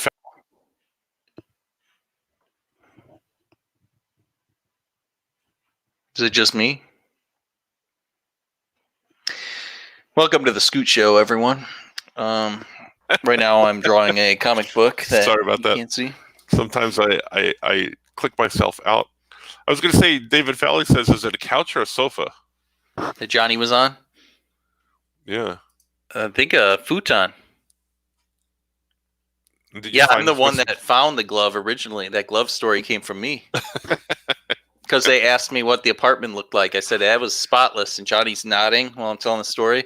And then I said, oh, there was one thing, though. There was a random black glove in the middle of the floor. And we all started laughing. And Johnny looked. And it that was glove still was there. still back there. Yeah. And we potted maybe a couple weeks after I had been there. And that glove was still in the same spot. Right. But his apartment was clean. But he didn't pick up that glove. I don't know. Everybody we hang out with is weird. Including us. Yeah, big time. We're on here drawing. Well, I said that we were talking to Jeremy Hahn today, and we were talking about conventions and stuff like that, and how he's doing a lot of stuff online because it's his only way really to connect with people. Mm-hmm. And I did wind up saying something like, artists are the weirdest, most fun, and most loyal people around. So, so we're all weird. Let's see. Scoot, you should do your own stream like Art and Franco do. Okay. Nah. No. I would. We just had a baby though, so this is like the only time of day I have. Hey, look. Oh, no. Let's invite him on here. Yeah. Is he on Skype? I'll invite him on. Yeah, Dave. We're gonna send you the link. Send you a link. You could be on with us. Yeah. I don't even know if I have his Skype address, do I? I have it. You can just copy and send him the link. Oh yeah, I can send it through Facebook, right? Yep. Mm-hmm. Yeah, because I don't see him on here. If he wants to come on, he can. He doesn't have to. No pressure. It's up to him. But we could talk stuff. He knows what I'm working on. That's a clue. Quick, before the other guys get here, do you have any more questions for me and Scoot? If not, forever hold your peace because we're never going to answer any questions again. Ever. Ever again. He's going to make corn dogs, Dave Shite. He's going to make corn dogs. What he said? That's what he said. I'm making corn dogs, so he's probably not going to come on. What do you think he's going to do with the corn dogs? Well, he can come on and show us. This is a family show. We can't do that. Yeah. So how's life with the new baby? It's good. It's just the new baby Felicity. She's really good. She's good eater, good sleeper. Obviously, she still needs a lot of attention, but we also have a 4-year-old Oliver, and he's been like a handful lately, just because he's adjusting to everything. Plus, this quarantine, on top of everything else, is making it tough for everyone. So we can't take him to visit Grammy or Grampy, or we do visit, but we're in like the driveway or whatever. We're not going inside or anything. Yeah. So during the day I work from home, so I don't really have much time to work on anything. So at night like this, I try to get on and get some stuff done. It's crazy. The only reason I'm really up later tonight is because it's Friday. Friday. You were gonna say it's Saturday, but you didn't know. Yeah, I kind of had to check myself a little bit Before you wreck yourself. Yeah. Franco, did you finish the Green Goblin? I did not. I did draw. What did I draw today? I'm inking stuff. So in the next couple of days, you'll probably see this one. I'll show you this one now. Because I prep a bunch of drawings and then I'll finish them eventually. But I just drew this one. And this one's, I inked this one. I drew it last night on the live feed. It was the Aquaman so I just inked it. And then I'm going to color that. And then just now, I just finished drawing, probably in pencil. You might not be able to see it, but this is Miles Morales, Spider-Man. So that's what I right now I'm inking something I drew a while ago, and I forgot that I had it. So that's cool. I'm inking that, and then I got to ink the Batman and the Punisher from last night. I transferred them over to paper. For those of you that were watching, there's a Batman in pencil, and then the Punisher in pencil. So I got to do those at some point. And I have to draw the Gambit, which I have here, and I didn't draw yet. He's your favorite? No. Oh. Well, no, they were asking me last night on my feed what would be a dream project. Oh, yeah. And besides Spider-Man, I think I'd want to do Gambit, if Marvel given a chance. Yeah, mine would be, like a Bat Family at DC, and then Marvel, Spider-Man book, obviously. Yeah. He's so fun, his villains and everything. It's good. Do you have the best time of day to draw? That's what well, I love drawing like during the day, like around lunchtime, but unfortunately that's too tough to do working from home. So like evening, like this, nighttime. I like drawing in the morning too when I'm eating breakfast. I constantly have a sketchbook and a notebook with me. But you're not drawing in it. I draw in it sometimes, yeah. No, but I've been doing a lot of writing lately. You know that. Yeah. There's stuff happening. So what would be you said well for DC you've pretty much done everything, but if you could do another DC book that would be like just your book, your dream job, what would it be? I already got one happening, actually. Oh, you know about it, but I can't talk about it. So I don't want to say that one. Yeah, but I don't know. I would. What other characters? What might be a fun book to do is an old school Blue Beetle and Booster Gold. Mm-hmm. That'd be fun. That would be. I think that'd be a lot of fun. Because then you could get all crazy with the hijinks. Mm-hmm. You're right. Between those two. Yeah, I would. That would be cool if you worked on one of those. I might read that. I probably wouldn't, but I might. So, if Batman were out of the cards, what other DC properties would you be into doing if you had the creative control? Who, me? Yeah. Ooh, if Batman were out, the Flash would be fun. And again, it's a lot to do with his rogues gallery. He's got all those villains, and I think that would be super cool. Like a cartoony version of the Flash. Do you prefer writing or drawing from Wayne? I assume that's for both of us or for me? Yeah, drawing. I like both. Well, yeah, I like both, but I prefer drawing. I don't know that I can say I prefer one over the other. Because the stories come fast and furious, no matter what. So I The enjoy. only reason, I say drawing is because I don't. Some people will make you write a script, and I don't want to write a script. Yeah. I'd like to do the way you guys do it, where we just scribble out some thumbnails and we show it to people. Well, I was going to say, at this point in my career, I've been told that someone asked me recently, I forget who it was. Someone asked me recently who, oh, look at the man. The man's here. Dave Scheidt. Oh, yeah. My career, Look at that you're gonna stash. you're gonna have to turn your volume down, or else you're gonna or put in headphones. Or else That we won't TV. hear.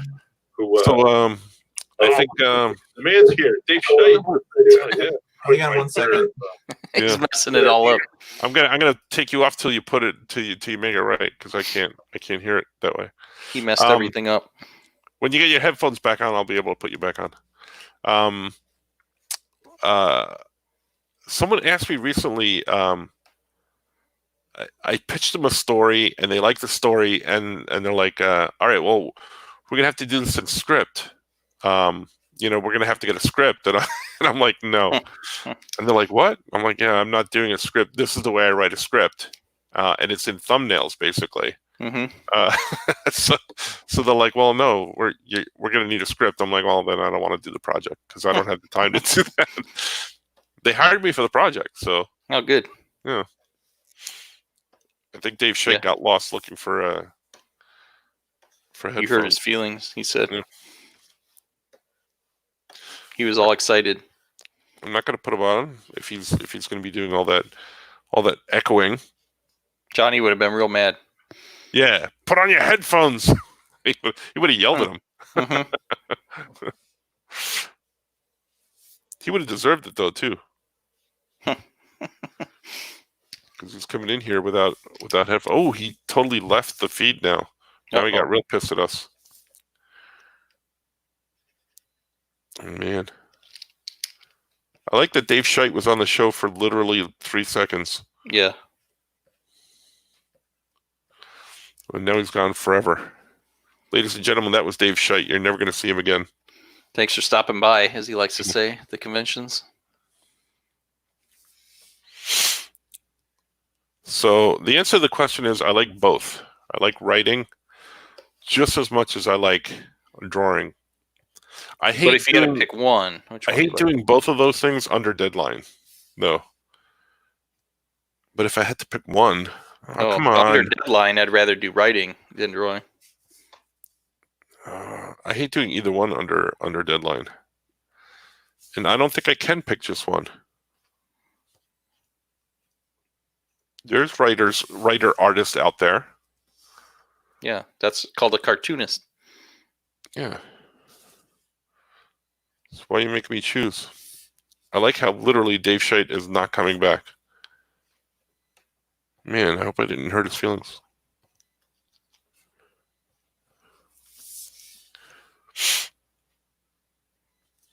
How about you? If you had to choose one, you'd be drawing. Could you draw? Well, yeah, I said drawing only because I don't want to write a script, like a actual script, but I like writing too, because we just said, we're cartoonists, so it's one and the same. But if I had to pick, I would pick drawing. Art showed me his sketchbook for a story, and I was amazed how he scripts a story. Yeah, you want to see mine? Mine are all crazy. I'm going to show you one right now. Let's see here. I got two. I keep everything in files like this. So this is weird. So I have files like this, and then I have sketchbooks. So this is a story that I'm drawing and writing. So I write like this, where everything is kind of like all over the place. So I have notes on the side of the page, and then I'll actually draw the actual pages in here, and then I'll photograph these and actually do them digitally. And that's for me. I can be real sloppy when I do that. If I do them for someone else, this is kind of what they look like. But this is sloppy mode, so I wouldn't give this to an artist. So you'd have this. You'd give that to me, though. So yeah, this is what I give Scoot, because I trust him. But for someone else, I would make it a lot neater. So I'll show you one where it gets real crazy. and I can't give this to an artist because it's You'll not. find so- one of our old Spot on Adventure ones. Those are just like stick people sometimes. Oh, I do have one of those somewhere. I could show that. Yeah, that is a good one. Hopefully it's in here. I'm thinking it's in here. Let's see. Now you've got me going on a hunt to look for just like things. Spot would be. I don't know if I'll find Spot. Well, I found the Ghosty Owl one. No, that's not it. Is this it? No, that's not it. So I have literally a drawer full of notebooks because I used to do this. Oh, here's the Ghost and the Owl, and that's already out, so I could show this. Let's see. No, that's not a good example. Because I did this. Yeah, these are just my notes, and then I didn't do. Let's see. I dropped my pen. I'm trying to find something crazy here. Oh, that's not it. That's not it. I'm getting text messages from students as well. Nope, that's not it. That's not it. I don't know where that one would be, Scoot. It's been so long since I've opened up that book, so I wouldn't even know if I had it here somewhere.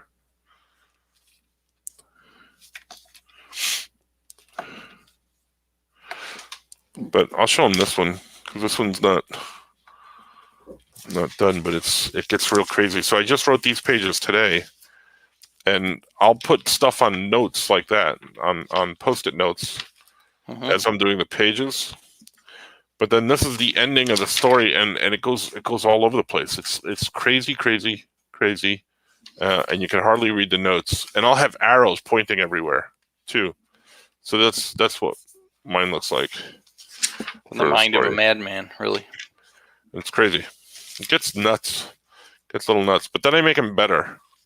See, then I'll go in and I'll do this for the artist.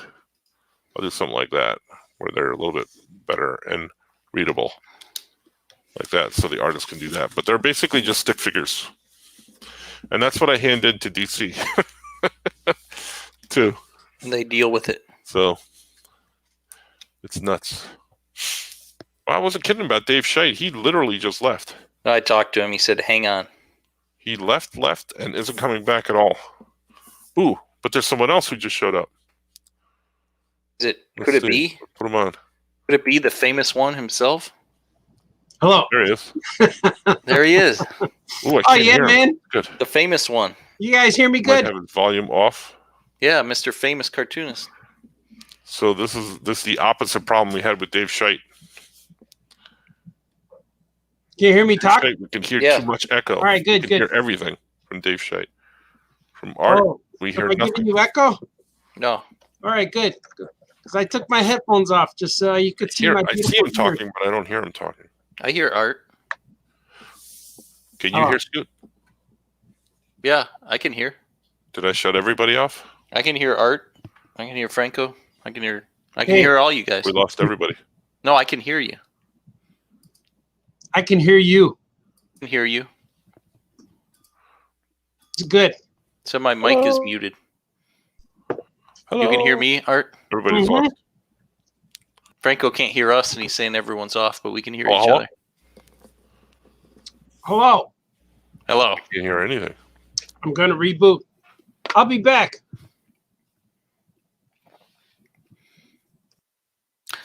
Once again, welcome to the Scoot Show. You can hear everyone, but I can't hear anybody. I could hear everybody. Yeah. Can you hear me? Scoot, you can hear me? Give me a thumbs Yeah. up if you can hear me. Wow, that's weird. Dave Scheit. This is all Dave Scheit.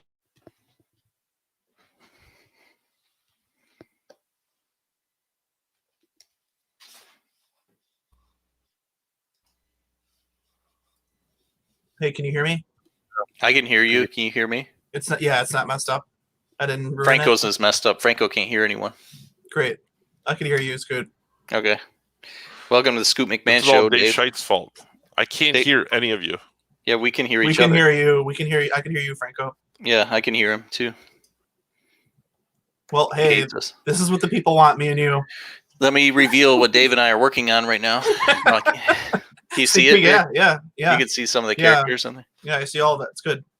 Remember them? Yeah, fix that right panel. Wow. Okay. Can you hear us? Yeah. Wow. Okay, good stuff. Yeah, this is a great show. I see Artie. I can't hear him though. Did I? I think I I'm messed it gonna Listen up. to Plug. Squatchy. Hey, how you doing? Hey, you're looking good, sir. Thank you. Thank You you. look, you look like you need to be on a poster with a four other guys.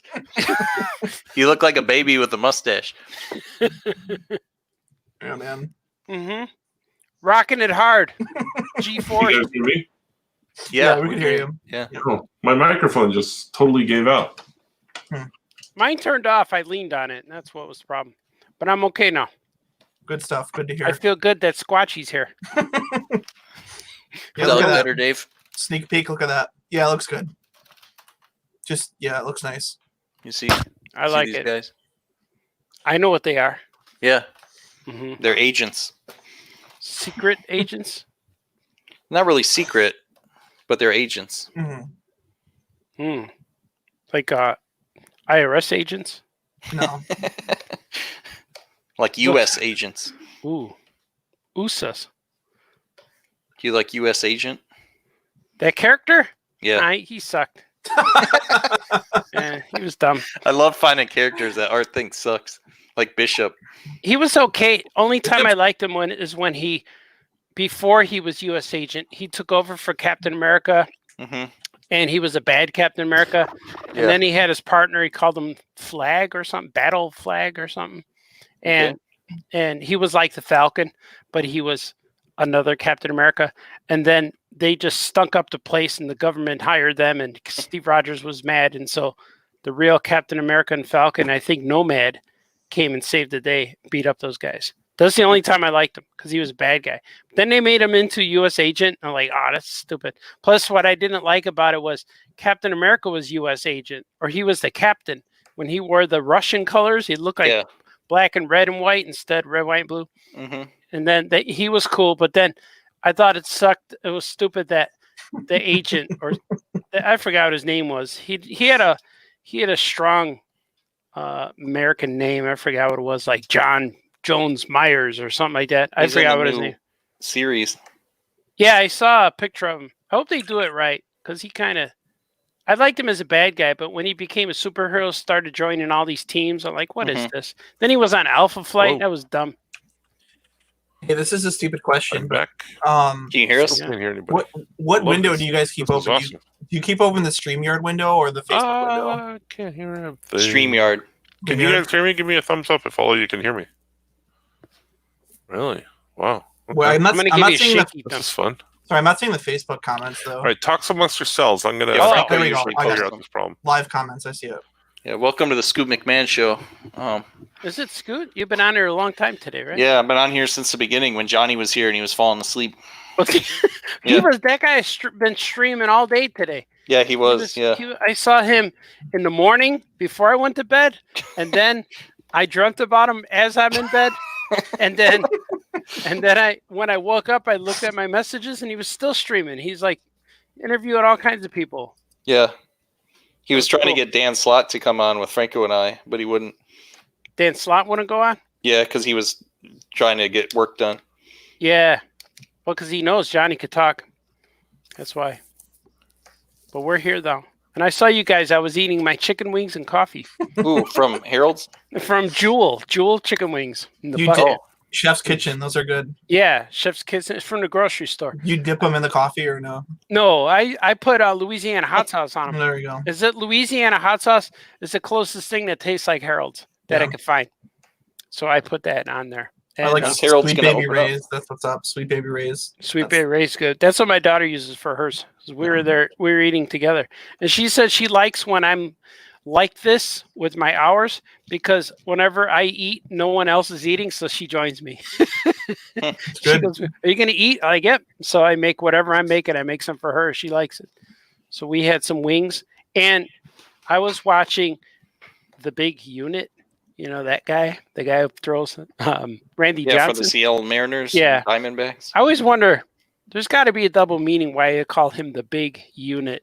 Yeah. First of all, his last name is Johnson, and second of all the guys shared a locker room, so they have to know something we don't know. And he's like 7 foot tall, the big unit. Even Yeah, if he he's is like just, 7. even if he's just proportional, it would be Yeah. big. You know, It's funny that they like Sports Center and everyone gave him would call him that nickname too. That's even funnier. yeah. And I think it was probably a joke because they're like, "Holy cow, look at you!" And then that was it. But I was watching. I'm watching baseball games because there's no new ones on, so they're replaying all these old All-Star games. So I'm watching you guys on my iPad, and I'm eating wings, and then I have the baseball game on. I have the baseball game on in the background, and then my Yeah. daughter's watching Stranger Things on her phone. So we had all kinds of things going on. Which was Are you That's a watching the Korean baseball? They're showing that at like 3 o'clock in the morning. I A lot of saw people it, are but I watching that. didn't. I didn't watch it, but I saw that it was on. People are saying that's like replacing MLB right now. People are watching that. Yeah, it has to. Something has. I've to been watching replace that Bulls documentary. it. Yeah, that's good too. Can't hear you, Franco. No. No, I can see you. You look nice. Yeah, he's handsome.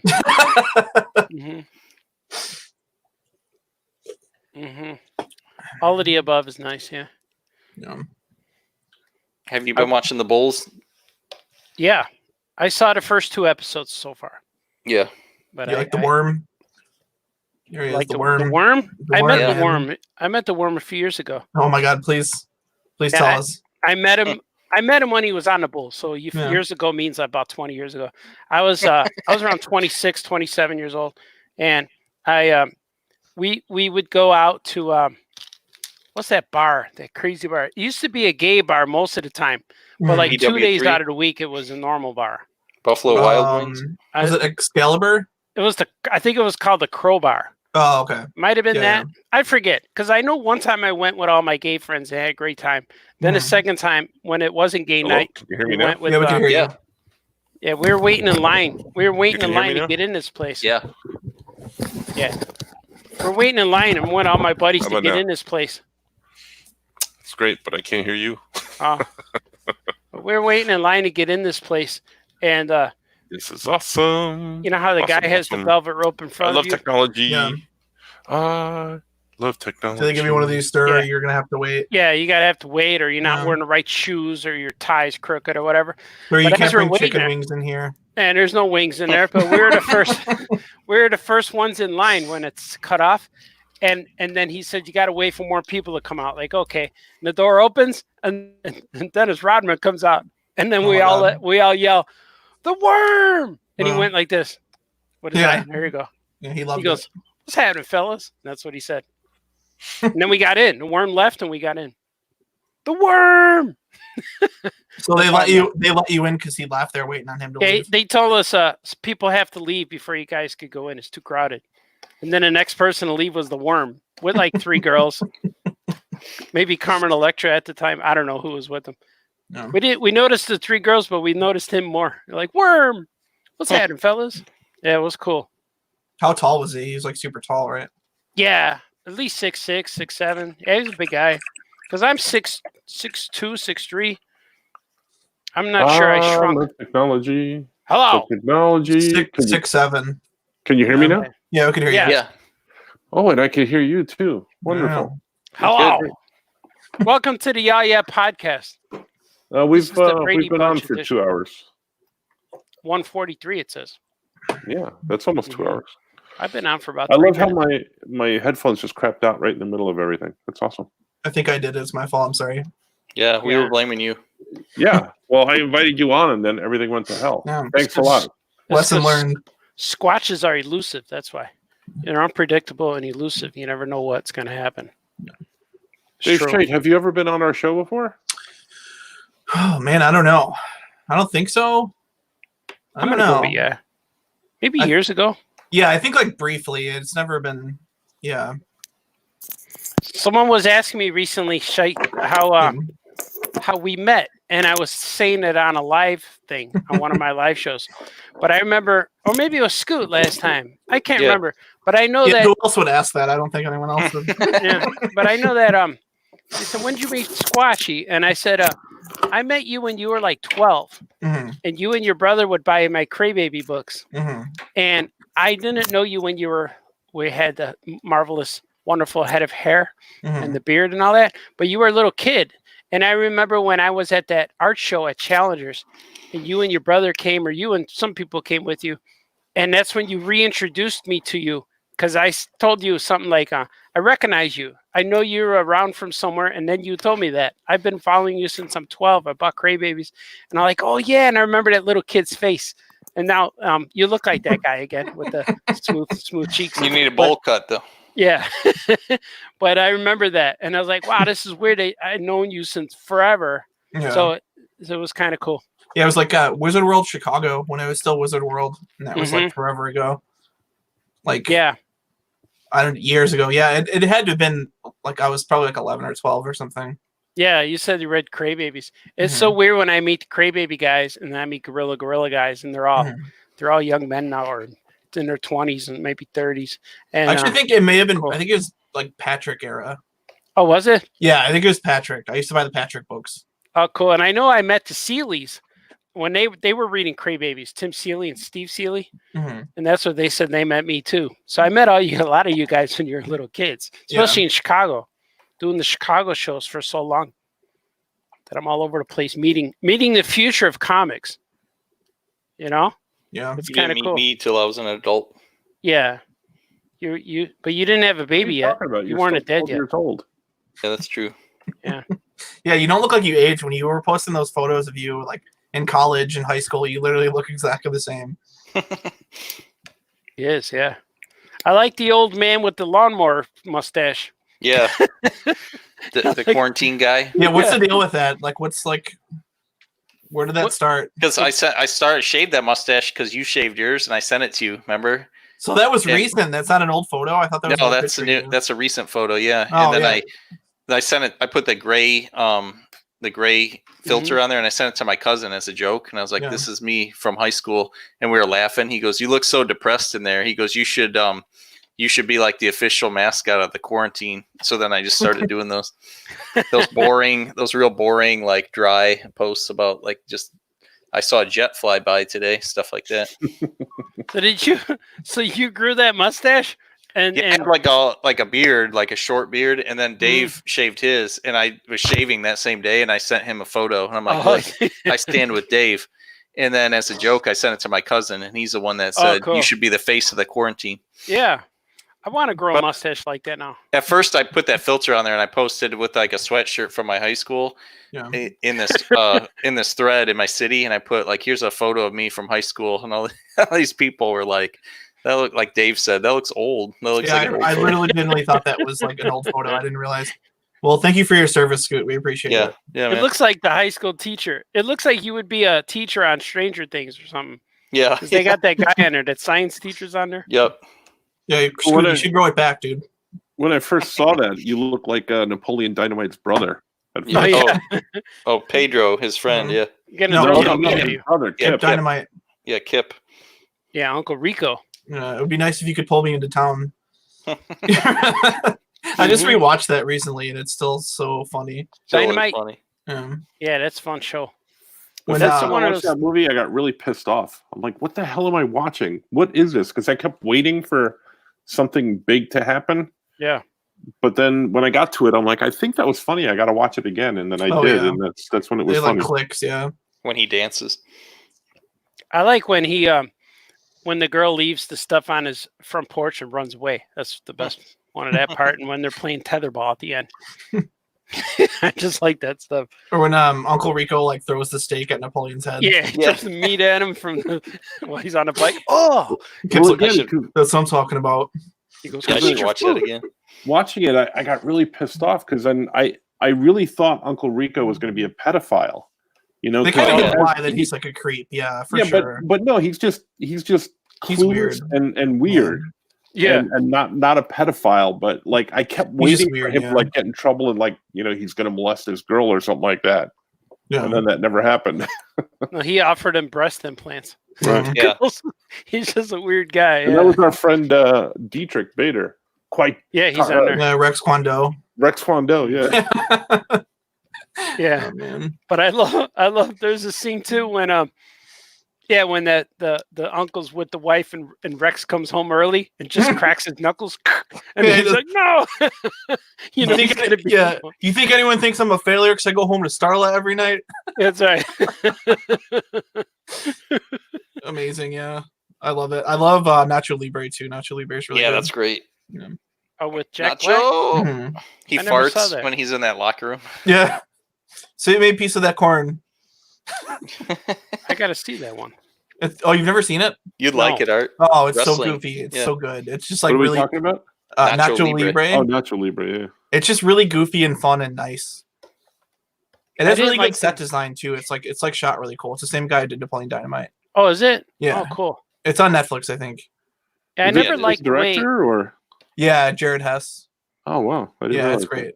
I never watched it because I didn't like the way Jack Black looked as a wrestler.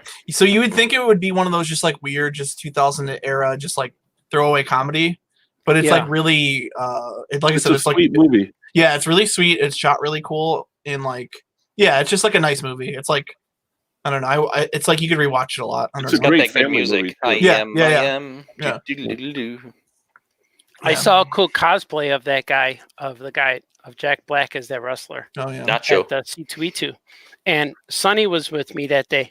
And when Sonny came to the show for a day, ate pizza with us and everything. But the guy who played Nacho Libre was a big fat guy, and he looked just like he was fatter than Jack Black. He's just a big, and he looked funny. And he walked past our table a few times down the aisle, and I saw him. And when Sonny saw him, he says, "Wait, I know that guy," and he took off running and went to go see him. And then I saw the interaction, and the Jack Black guy looked at Sonny and was real embarrassed and kind of walked away from him. And I'm like, "What happened?" Ooh. And he says, "That was him." I'm like, who was who? And he says, "I used to dance with that guy about 10, 15 years ago." Oh I'm wow. like, "Really?" And he goes, "Yeah, but he was real in shape then. I don't know what happened. I guess he's not Oh. dancing." Oh So man. he got way out of shape. And he said when he saw Sonny, he looked, he went and he got embarrassed because Sonny still looks the same. Yeah. And he went, "Oh," and he went Oh, away. man. He ran away like that girl did from his porch. She just covered her eyes, or like how Napoleon ran off stage after he's done Yeah. dancing. That's how the guy ran away. I was like, Oh man, "Oh that man." just now that you're telling me that he's the same director, Mhm. Mhm. now it just dawns on me like they basically remade Napoleon Dynamite, but like a Spanish version of it. Mm-hmm. Well, I actually Basically. think like it's sort of based on a true story about there was actually like a Right. dude who did that, like who worked in an orphanage and stuff. Yeah, I don't know. I don't like just- it now. If it's based on a That's true great. story, Spoiler. sucks. I love it. The I'm never best. gonna I know. watch it. I like it. It's good. There's just so many just like weird random like shots of just like extras, just like funny looking dudes. Like just the timing of it just so good. Mhm. I want to watch it. It's great. I'm gonna Art go won't right like now it and watch now. it. So Dave, I gotta ask you a question. That's right. Yeah. What's up? When's the last time you had pizza? Oh, Oh man, you have to think Oh, about I it. used to Man, think. this quarantine Yeah, has you been would rough. no, it's been bad, man. wow. God, Frozen good pizza question. doesn't count. Oh, I mean, if I don't know, then a couple Oh, weeks then. Yeah, no, a couple weeks ago, a friend actually like gifted me a pizza. Gifted you. Yeah, they're like, "Hey, go outside," and I'm like, "What?" And I looked, and I almost stepped on a gigantic pizza that was like on my doorstep. It's like an So- email when you get from PayPal. You got pizza. Yeah, it was great. So yeah, a couple weeks ago. Wow. That's the one thing I've been doing that I tried not to change is I still try to order pizza from the guys on Fridays. Yeah. I want to keep their business. But Harold's, I haven't been to Harold's. I'm dying for Harold's. You're gonna I go to just need Harold's. go. They're gonna be out of business. I just need to go. I've They're been probably looking on their worried about you. Facebook. They probably Yeah. think you're dead. They probably think you got the corona. Mhm. I have to go and I have to see how it works. Maybe tomorrow. But my goofy hours have been weird. Like I just woke up about an hour ago, so it's weird. Is yours still open? Are they doing like the curbside stuff? I think so. Yeah. I was on a security cam a few weeks ago or a few months ago or whatever. What did you do? Not eating. Did you just get eating beat up chicken. or no? What's that? You got beat up. That's why you're on the security camera. No, it was just I was just down there chilling. I was eating my wings. How did you? My wait, brother and I were laughing because there's that. Go ahead. No, go ahead, Scoot. Sorry. We were laughing because there's that one image of Art where he's like in there like you shared it, I think, Art, where it's like a security camera and you're in Harold's eating by yourself at that table. Yeah. People were more like, "Oh, you're by yourself." I'm like, "No, that's better. No one interrupts me. Nobody wants to steal my fries." Did they show you that, or did you ask them for that? I always go to the Facebook page just to check on updates and make sure they're okay and stuff. And when I scrolled on there, I saw their security cam it was the Sunday of C2E2. And they post their security camera on Facebook? Yeah. Yeah, they just say when it's real crowded. They said, "Hey, look at how crowded we are." Oh, okay. It's like a live stream. It's not there's no crime going on. I was like, it's just a security camera of what's happening at that moment. I was like, are they just posting like a picture of you? Like that seemed really weird. No, the crime is what they're doing to the chicken. That's the crime. Yeah, I was in the restaurant at the time. It was pretty cool. And I just happened to scroll and I saw myself like, hey, they knew I was there. You know you're in Harold's too much when you wind up on their feed, on their website. That's right. Also, apparently they're open till 1. Kevin really? Still? Said, Harold's is open until 1, just saying. Thanks for the tip. Oh, I gotta do it. Dave's not drunk, so he gets to read all the comments. Yeah, I'll do that. I'll do that. Usually have Johnny do that. And Count Stankus, what's up, dude? Oh yeah, Count Stankus. Yeah. He's a good man. You know Stankus? I feel like I'm probably the person nobody knows. I'm never on this. I'm Dave, by the way. No, we always talk about you. Yeah, we always talk about you. Yeah, you're a celebrity. They know who you are, Squatchy. My wife just saw the Cincinnati Squatch video for the first time. How'd it go? Did you laugh? She loved it because we were watching the Gucci Nana videos, and I have a playlist where I think I put that on the end. And after we watch all the Gucci Nana, she likes them because the kids are little in them and they're laughing. Now the kids want to make new ones, so we're gonna try to make a new one. And at the end there was this. She said, "Oh, there's 5 Gucci Nana, and then there's one more." She goes, "Oh, there's another one?" Like, yeah, there's one more, and it's the secret of the Cincinnati Squatch. And you see Cincinnati, and she's like, "When did you guys go to Cincinnati?" And I said, "Just watch." And she saw the footage of when we discovered the Cincinnati Squatch walking downtown with the people when he's walking, lumbering through. And she's like, "Oh, what? How did you get him to do that?" I'm like, "I didn't get him to do anything. I set up a camera and I caught him." I just went with it. I just freestyled, you know. I just went with it. I just did my thing, you know. And she loves the stuff just happens, you know. It's natural to me. And she loves the little peek out of the door at the end. Yeah. Wasn't that like out of the snack room too, right? Yeah, that was by the green room. Yeah, that was a good video. Yeah, that was great. And I like when the interviews was Scoot said, "I hate him. I don't like him." You're like yelling. And the other guy says, "Sasquatch, Masquatch. I don't believe in him. He's exist. He's real." Alejandro called him Squatch or Shites. Shites. Squatch is a Squatch. Man, remember that when we used to do shows? Franco and I were talking about that earlier. Yeah. I used to do some. That's gonna be weird not doing Cincinnati this year. Like I wonder if it's like what's. Yeah, I didn't hear anything, but it probably won't happen. And I got a new van too, so we would all be riding in comfort. You know, I have armrests in the back seats. We could eat vegetarian chili with LeVar Burton. Yeah. You could drive 3 miles out of your way to go to a gas station. 30 minutes out of your way. Or go to Cincinnati, Ohio by going through Muncie, Indiana. Yeah, take you 12 hours to get there instead of 5. Yeah, it's great. But what's your hurry? Why do we got to be there? So like, oh, come on, let's just get there. But I never ate so much on a 5-hour trip. Normally I don't like to eat because you don't want to have to go poo when you're driving, or you don't want to rest stops pass out. Yeah, I don't want to have to pass out or get tired. I'm driving. I feel like a late night podcast, you know. But I feel like anytime like when we would do that, like if we stop at those rest stops like during those road trips, Like Yeah. Scoot, I don't know if you know this. He's probably done that with you. But if I'm in the bathroom with Art, he'll always just go, "Oh!" And, like other people will watch him. Yeah. But like it's not, and it wasn't like an isolated thing. It's like every single time I feel like I've ever been in a bathroom with Art. he was, "Oh!" Yeah. Yeah. I've been there. I do Well, it all the I time. stay with him in New York, and he does Yeah. that in the hotel when no one else is around. You like imagine like we're in like like Indiana or something, and they see like a dude who looks like me and a dude who looks like Art, like trying to figure out like what's these dudes' deal? Like Who's how are doing these guys friends? Like what is going on? Like what is this? Like who's doing what to who? Yeah, like what is this? Yeah. Who's pitching? Who's catching? If you guys were Which- in Indiana and they saw you two, they know one thing: they're not making you a cake. That's what they know.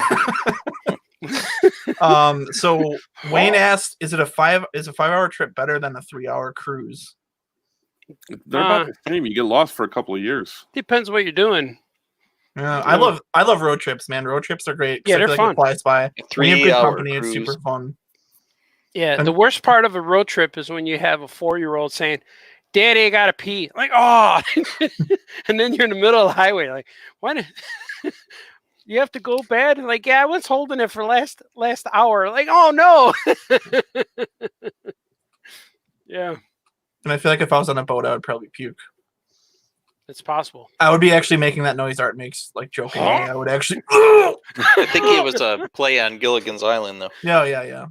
I used to, when I would, before I met you guys, my other batch of friends, but before Famous Cartoonist took over, we would go a lot of camping road trips, and we'd do the same thing when we'd stop at the rest areas. And whenever any of my friends had used the stall, we would, I don't know, but I'd start it where I would just get the toilet paper or to get the paper towels and get them all wet.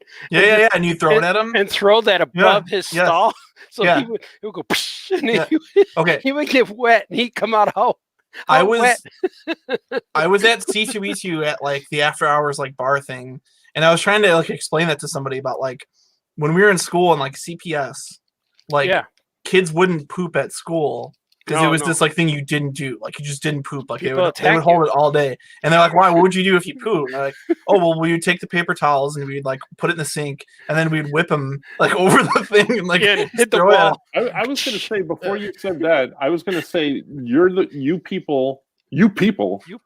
you're the reason I don't use public restrooms. Mhm. hmm Well, I remember at the I worked at the Board of Trade downtown Chicago, at Stock Exchange, and that's a place where you hate to use the bathroom because the stalls there, and you got to use it sometimes. You're there from like 6 a.m. to 3 in the afternoon, so you got to go sometimes.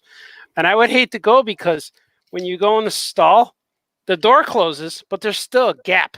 Oh There's yeah. like- and people, there's a gap. Like you could put your arm through the gap, Mm. and people see you and say, "Hey, what's up, Artie?" Like, good man. Hey, did you do that thing today? Yeah, I'm Yeah. okay. And then Trying to concentrate here, buddy. they start you as you're walking by. You say, "Hey, what's up, George?" Yeah. Hey, Al. You know, you could see your buddies in there.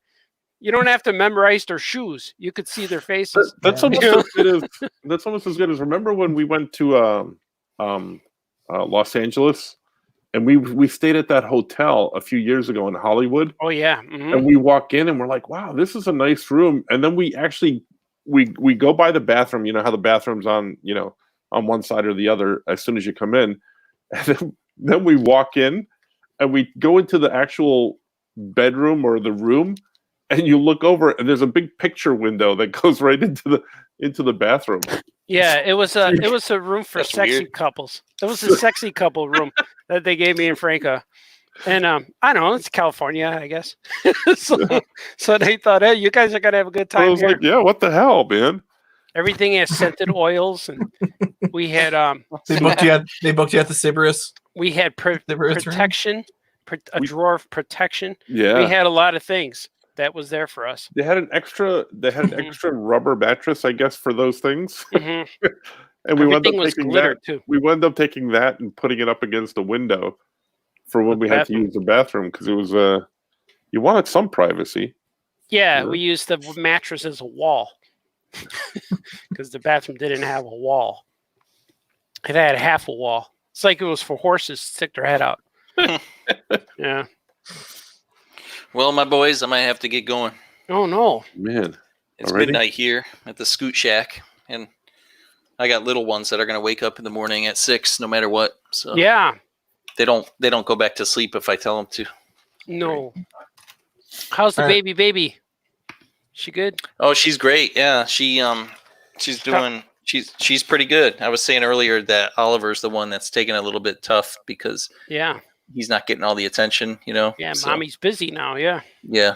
And I've That's been all right. working, but I've been working from home, my day job, and Oh he yeah. doesn't understand. I'm up here working. He comes up and wants me to print stuff off for him to color, like pictures of trains and trucks. Yeah. Then he gets I upset understand. when I tell him no. We used to get when I was in that situation, we used to get a babysitter. We used to hire my friend's a daughter come over Yeah. all the time, and that Hard was to cool. do with the COVID going on. Yeah, I know. Oh, the that's thing. right. Yeah, yeah. Yeah, my parents live right Gee, around the I didn't think corner, of- but they haven't really babysat yet because we don't want them to get it. You know, Oliver Yeah. might have it. You don't know. That's the one time I forgot about that COVID. Yeah. See, I've been in this situation since 2003, so it feels like the next day. That's all. Yeah, Art's life hasn't changed one bit. He does the same stuff. I just don't have anything to wake up for. Like I don't reset my clock. Like Saturday, I have to be somewhere. Mhm. That's it. That's the only thing. I don't have to go anywhere. So that's why I got these crazy hours. Yeah. He's got crazy hours. He's got crazy eyes. Yeah. So I did my morning stream, my morning show yesterday morning. I was on that. Yeah. And I Oh, was at the end of my day. So it's really weird. I was like, oh, if I stay for another 2 hours, I could do my morning show. So at the end of my workday, I showered. I got all woken up. I had some more coffee, and then I did a show. And then after that, I crashed. I was starving. I ate, and I passed out. It's hard to know what time you're supposed to go to bed when the hours don't mean anything anymore. It's like being on a road trip. It's like, oh, it's only an 18-hour drive. We could do it in one day. Let's go. You know, Mountain Dew, hurting hot dogs from the gas station, Squatch in the back seat with no pants on. Good. That's what Squatch does. He takes his. I wear shorts. Yeah, I'm not naked. but you said, I remember you said we're gonna go I'm just eat, freeballing in the back. and I said, yeah, we'll stop to eat. And he goes, oh, we're gonna get out or we're gonna go in. I'm like, we'll probably go in a place. He goes, oh, I gotta make sure I don't lose my pants. Like what? He goes, I gotta put my pants back on then. Okay, so I know you have driving attire. Yeah. You're Well, I mean, real it was well also comfortable. like 100 degrees out. Yeah, And that's cool. I admire that. Because you have black shorts on, black Mhm. socks, and dress shoes. Mhm. You know, it's kind of cool. It's good. I like it. All right. I Well, like it a lot. Scoot, we love you. Thank you for your Yeah. service. God bless Yeah. you. Yeah, It I was like good Pink finally very much. having you Lois. back on. Yeah. we did it.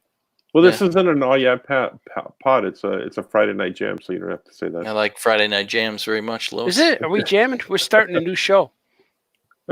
Friday night Jamming jam. with Squatchy. Squatch jam. All right. See you Like guys. Peanut butter and squatch. Oh yeah, Scoot, you're good, man. Yeah, Okay, bye bye. Yeah, Johnny called me on the phone and we were talking and I said, "Oh, this should be a pod." And he goes, "Oh, you want a pod?" I said, "Yeah, nobody else is around." But I said, "Oh, sorry, we'll just jam. We'll get on and jam, and whoever shows up shows up. Whoever doesn't doesn't." And this is what it turned out. That's why we got the funky background on. Oh, I That was see cool. I that. like that. But It it looks must- like Ultraman. Yeah, but it must be a cursed show because then my headphones gave out halfway through, so it was weird. A Kurt Wood show? Like Yeah, Curtis? Curtis? Kurtsteed. Mhm. That's true. I'm trying to draw this one character and it's not coming out good. I drew it like 6 times already. I hate when that Who you happens. drawing? Hate it. Who you I'm drawing? The Punisher. I drew him last night, but Remember the Spider-Ham books when they had the pun fisher? he was I he was a fish. immediately forgot those. The pun fisher, yeah. Those are good. I'm drawing Gilbert number 3. I've been inking pages all week. I'm trying to finish this. I'm up to page 54. Getting there. Are those what are those like 100-page books or what are those? 80-page books. 80. Yeah. But what we're going to do now, we're going to combine Volume 1 and Volume 2 to make a Oh, thicker yeah. book, and try to get it into Target and Walmart and stuff like Mhm. that. Yeah, they did those with the Trolls books, like the 3-in-1s. Yeah, Those are cool. yeah, and it's a thicker book for a cheaper price. Yeah. But we're gonna try, and I'm doing a lot of things that I can't wait to get done, so I could do other things. That's the weird part. Like I want to move on to other things. I want to finish these so I can do other things and get busy again. Yeah. But not as busy as I am now. It Kevin hurts. Bixby says gas station hot dogs are called wizard fingers. Ew. Really?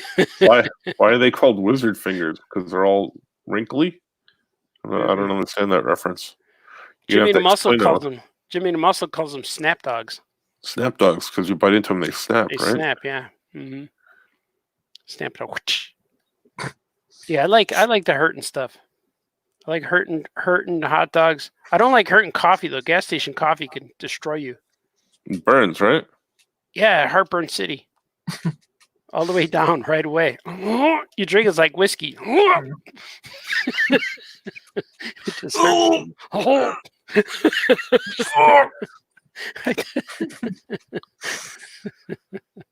That's funny.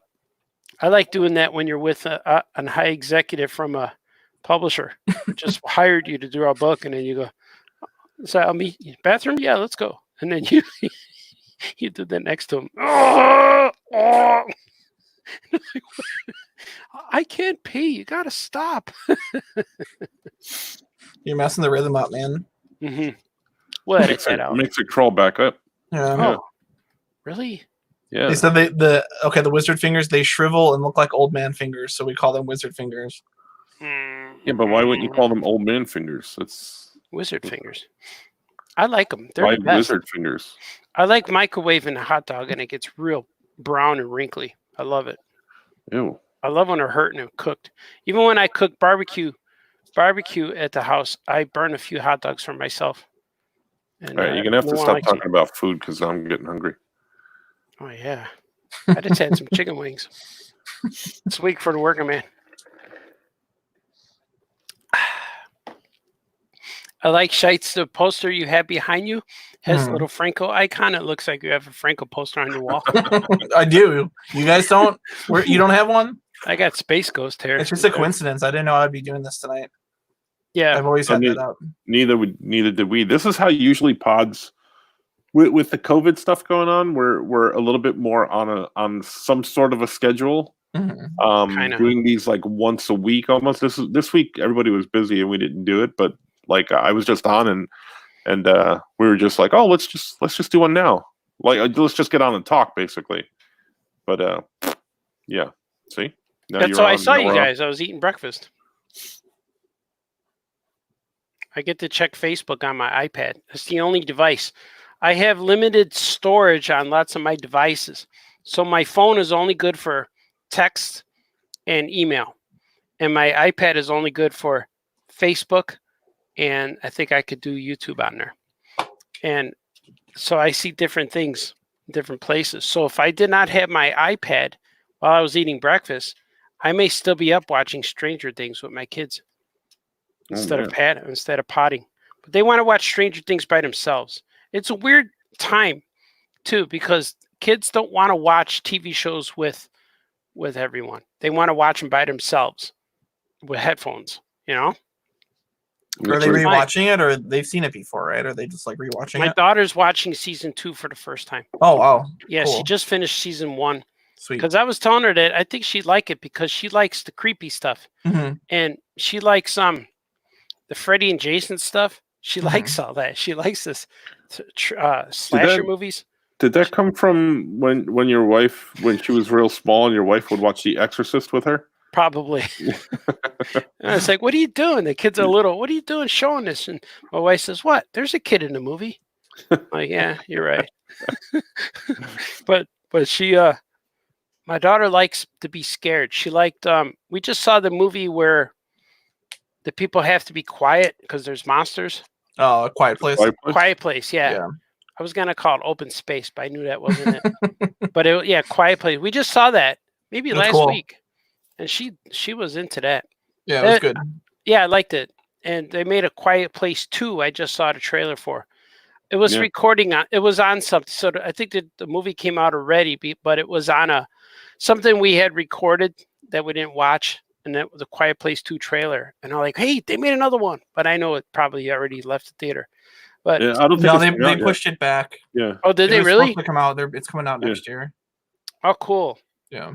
Because I know a lot of movies you could just get them directly downloaded now. There's a few.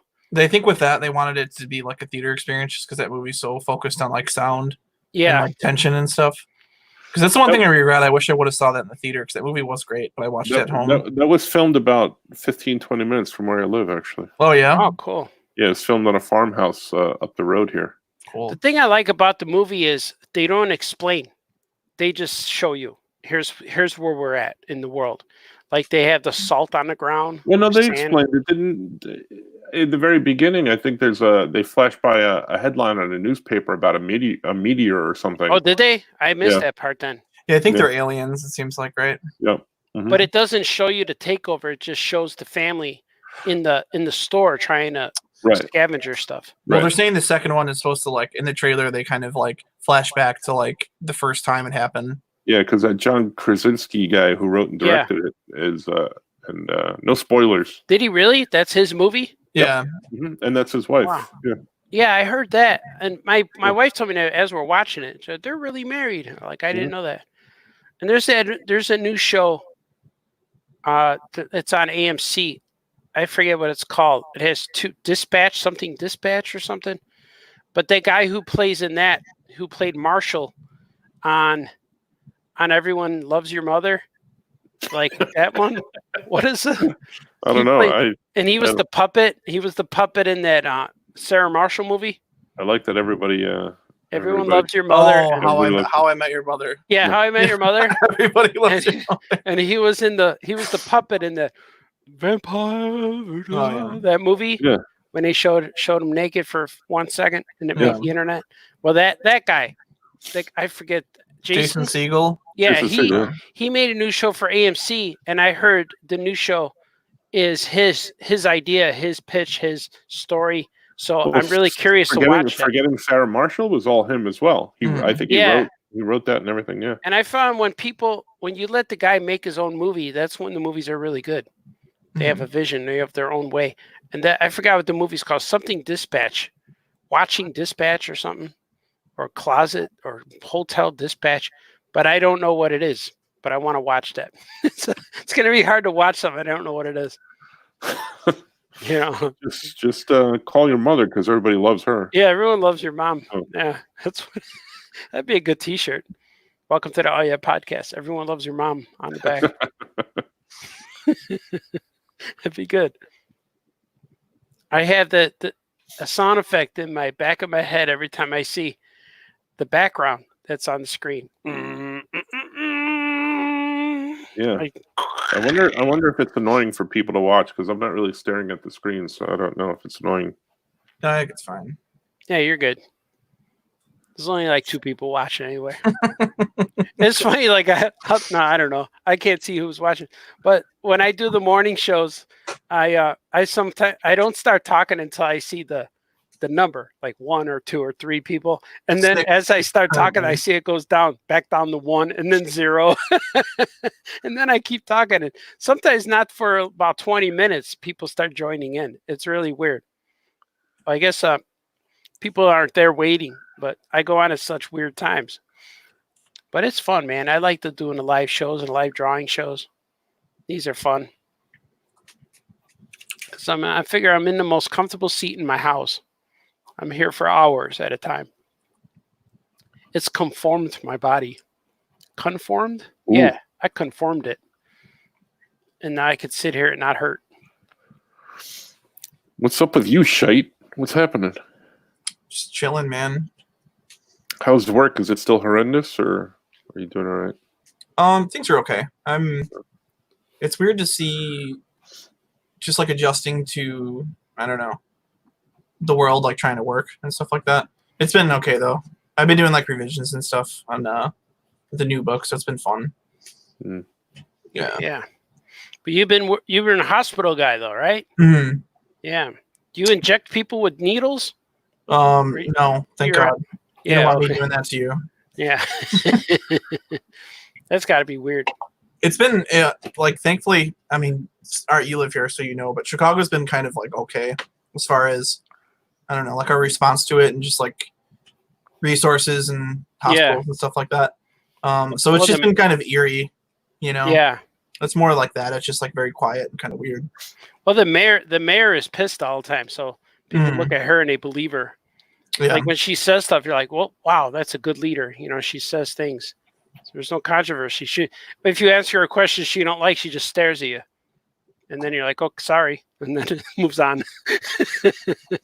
Yeah, I think people here are taking it pretty seriously, I think. And yeah. Like, especially like in my neighborhood where I live and stuff too, it's like pretty quiet and good, thankfully. It's not like, you know. Yeah, no one's out over here either. No kids. Which just gets me worried with the nicer weather. Like I know this weekend's supposed to be really nice. Yeah. It's kind of hard to like. I think didn't Georgia open up like 2 weeks ago and their numbers shot up? I think the numbers came out like yesterday, today, and they shot up like 40% in cases or something like that. Yeah. It's crazy. Yeah, they unveiled like a plan for Illinois, but it's like it's not like a specific time. They're not like, you know, they're not setting specific dates. It's like based upon data and stuff and how we're doing. But right. They did the same here in New York, and it's just crazy though. It's a crazy time. I don't mind staying home though. It feels kind of good. It feels good that we don't have to go anywhere for at least January. You guys don't. I have to. Yeah, you got to. You go out every day, right? Yeah. And but even that's weird though, because it's like I feel like everybody else has kind of been sort of living in a different world than I'm living in, because it's like I haven't been doing like the quarantine thing, you know. So it's like I get that it's weird to like not go out, but it's also weird being out when everybody's in, because it's been, you know, like the public transit's been like really dead. Like they said like Chicago Transit ridership. They say it's down 80%. Wow. Well, you know, here in New York, for the first time ever, they've shut down the subway systems at night. What time do they close then? Yeah, that's they close them at 1 a.m. from 1 to 5 to clean all the cars, and they've never done that before. Like they're always 24 hours, right? Yep. Mm-hmm. That sucks, especially for people who work overnight and stuff too. Well, they figure, you know, at that's the least time that people would be using them, and for any medical or first responding people, the city is paying for Ubers and Lyfts for them during that time. Cool. Yeah. Perfect. Oh yeah. It's crazy. It's weird to see too, as far as just like with like comics and books. I haven't really anything I'm working on hasn't been delayed as far as I know. But it's just weird to see like where publishing is going to be in a couple of months and stuff like that. I don't know. Yeah, I think the weekly comics, the periodical comics have been hurt. Yeah, that's been taking a hit. Yeah, but the graphic novels, like I've been saying for a long time, everything I'm working on, nothing changed. I still have deadlines. And I don't know if those things will go away, because like at the store, like, you know, we've been selling back issues and single issues of stuff. Mm-hmm. And so I don't know if those will ever go away, because, you know, the collectability factor is there as well. Yeah. So I think it'll be a different form, but I don't think they'll go away. Yeah, I agree too. Like, but right now, as far as the challenge is the periodicals have been set back and people have been put on hold and stuff. But the books, like the graphic novels, are still going ahead. I haven't had any change in my schedule whatsoever. That's good. I'm good to hear. Glad to hear. That. And I've been still invoicing people and stuff like that. So things are still going forward. Yeah. So it hasn't been so much as hasn't been hurt that much. I think because a lot of the deadlines are in the future. Mm-hmm. So I don't know yet. We'll see how it goes. But the weird part about it is like things are slowing down. Like I'm getting less emails because people I think are working from home and stuff. Yeah. But the workload is still there. I still got stuff, and I'm still getting in projects. So it's it's weird. I'm still getting projects for books. So I'm just gonna keep plugging away, keep doing this. I'm working right now, inking stuff. I think we've lost everybody who was watching us. I'm not sure. I'm still watching you guys though. Okay, all right. If you count me, you got one viewer. You count Shite, he's a viewer and listening. So he's like at least 1.5 guys. Plus his mustache. I think it says 6 people are still. Oh, 6 cool. people, is that right? Yeah, that's good. I bet Maybe. Kevin Bixby's listening and D. Brad's listening. Yeah, say hey if you're still listening to us ramble. Nobody's on anymore. It's Yeah. fine. Nobody cares. They're like all sad. I'll be on for a little while longer, but I'm starting to crash. This is the end of my night. You know, like when you were doing your video this morning, Art. Yeah. That's me right now. I'm at that Yeah, it point. starts hurt. I had a weird, strange burp yawn at the same time together. All my body needed everything. Needed oxygen, needed food, and I needed to clear my throat all at one time. I don't know what you call that, but it hit me during my You gotta be live show. careful if you do that. That was my quarantine post was about that today. If you Really? burp and fart at the same time, you create a vacuum and you'll Oh. explode. That's how the dinosaurs died, right? You know, I Did think they? so. They verped. And Ren and Stimpy, that's what they said. Mm. But it was like they burped, farted, sneezed, and I What think is- maybe puked at the same time or something. There's No, some hold weird on. thing from Ren and Stimpy like that. A whole bunch of people are still here. Look at I that. just introduced my son to Ren and Stimpy. I asked him if he ever saw that, and he goes, "Oh, I'll try it." And I said, "Just see the first ones. Don't watch all of them. Like there might, the first 24 episodes maybe or 18, whatever it is. So just watch the first ones." And then he came back later and says, "Hey, I tried that show." He said that was real weird. Oh, yeah. I'm like, yeah, My favorite one was where they go knocking on the door. I forget where they're trying to sell something. yeah. Rubber nipples. Rubber nipples. Yeah. Rubber nipples. And the horse answers the door and he goes, "No, sir, I don't want any." Yeah, I And don't then, like him. Then he gets real shy. He goes, "Call the police." The walrus says that. Walrus. He has the walrus all tied up. Call the Call the police. police. I like that. My favorite one is when they're nature show hosts and let's study organisms. Nature show host. Don't I haven't seen- wheeze. Don't wheeze on the electric fence. Yeah. The other way. We were watching Beavis and Butthead marathon one time too. My kids were like, "Daddy, what is this? This is weird." And so Were we they into it watching- or no? What's that? I feel like that's like very like of the era, like Beavis and Butthead especially, you know. Yeah, they didn't know what it was. When we Mhm. started, they were on MTV. They had a marathon going on, and we just started watching it. And the kids were like real confused because I'm laughing. Like, what is Wait. this? You still have MTV? Yeah, it was on TV. Yeah, it's on. Yeah, whatever it was on. Well, it's weird too with like when they release those on DVD, and I don't think those are streaming. There's a really weird issue with the Beavis and Butthead stuff because so much of that show was like music. the music videos. Yeah, Yeah. they like can't license a lot of that, so a lot of those releases just don't have those music videos, and that was like Yeah. such a big part of that show. Yeah, that's true. I remember that. I think you could find those on like YouTube and stuff, but like on a lot of the streaming releases or whatever, you can't even. Because I Get know there's those. bands. Cartoon version, yeah. There's bands who wanted to be on the show, and then bands who didn't want to be on the show because the Beavis and Butthead can destroy your band. Like I think it was Winger, something like that. Like these Yeah, they guys always make fun suck. of them. Yeah. These guys suck. Winger then so- or Warrant, right? One of those, yeah, Well, what's And his name? He used to wear a shirt. I think he used to wear a Winger shirt. yeah, Who's the neighbor? Was his? It's not yeah. The little That's- nerdy kid. not Stuart. What was his name? The dude who I lived can't next door. He used to I don't have like remember. I think he had a Winger shirt. Yeah, and the Winger Yeah. band. I saw a documentary about them, how the Beavis and Butthead destroyed their band. Yeah, because they're like the butt of the joke all the time. Yeah, everyone hates them. It's like they got Vanilla Iced. Yeah, You know, that's funny. I It's miss not good. cow and chicken, and I am. Wayne says I miss cow and chicken, and I am Weasel. oh, yeah, those are good ones. Yeah, Colin Chicken was nuts. They had a devil Yeah. character on there, Yeah, and he showed his butt all the time. Yeah, it's They were really nuts. gross. There's a lot of Um, butts in that. Cow and chicken. There's a lot of really gross Mhm. butts. in I am Weasel. They had the he had the IR something. Was IR it Nemesis? Baboon. IR baboon. All right. Mhm. Yeah. I am Weasel. IR Baboon. Yeah, Stuart was his name. The neighbor. Yeah, that's him. Yeah, yeah. 'cause they were Winger shirt, yeah. Yeah, that's funny. Yeah, That's those are great. good shows.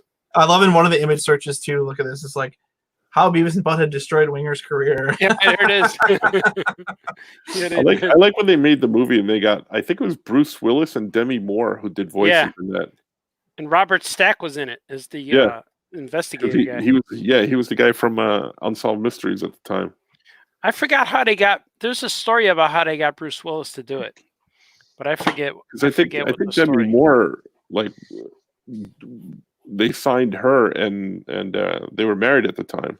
Yeah, they were Oh, the is- bad guys. Yeah, Did she like the show or something? Because he's supposed to be Yeah. like really mean in real life. yeah. I heard he's difficult. Yeah, but somehow there's a story about how they got him, but I forget what it was. But it's a real interesting story. And then they couldn't believe he said yes, and they went, "What?" It's like when you get a yes, you don't disturb anything. You're like, "Okay, walk away slowly Yeah.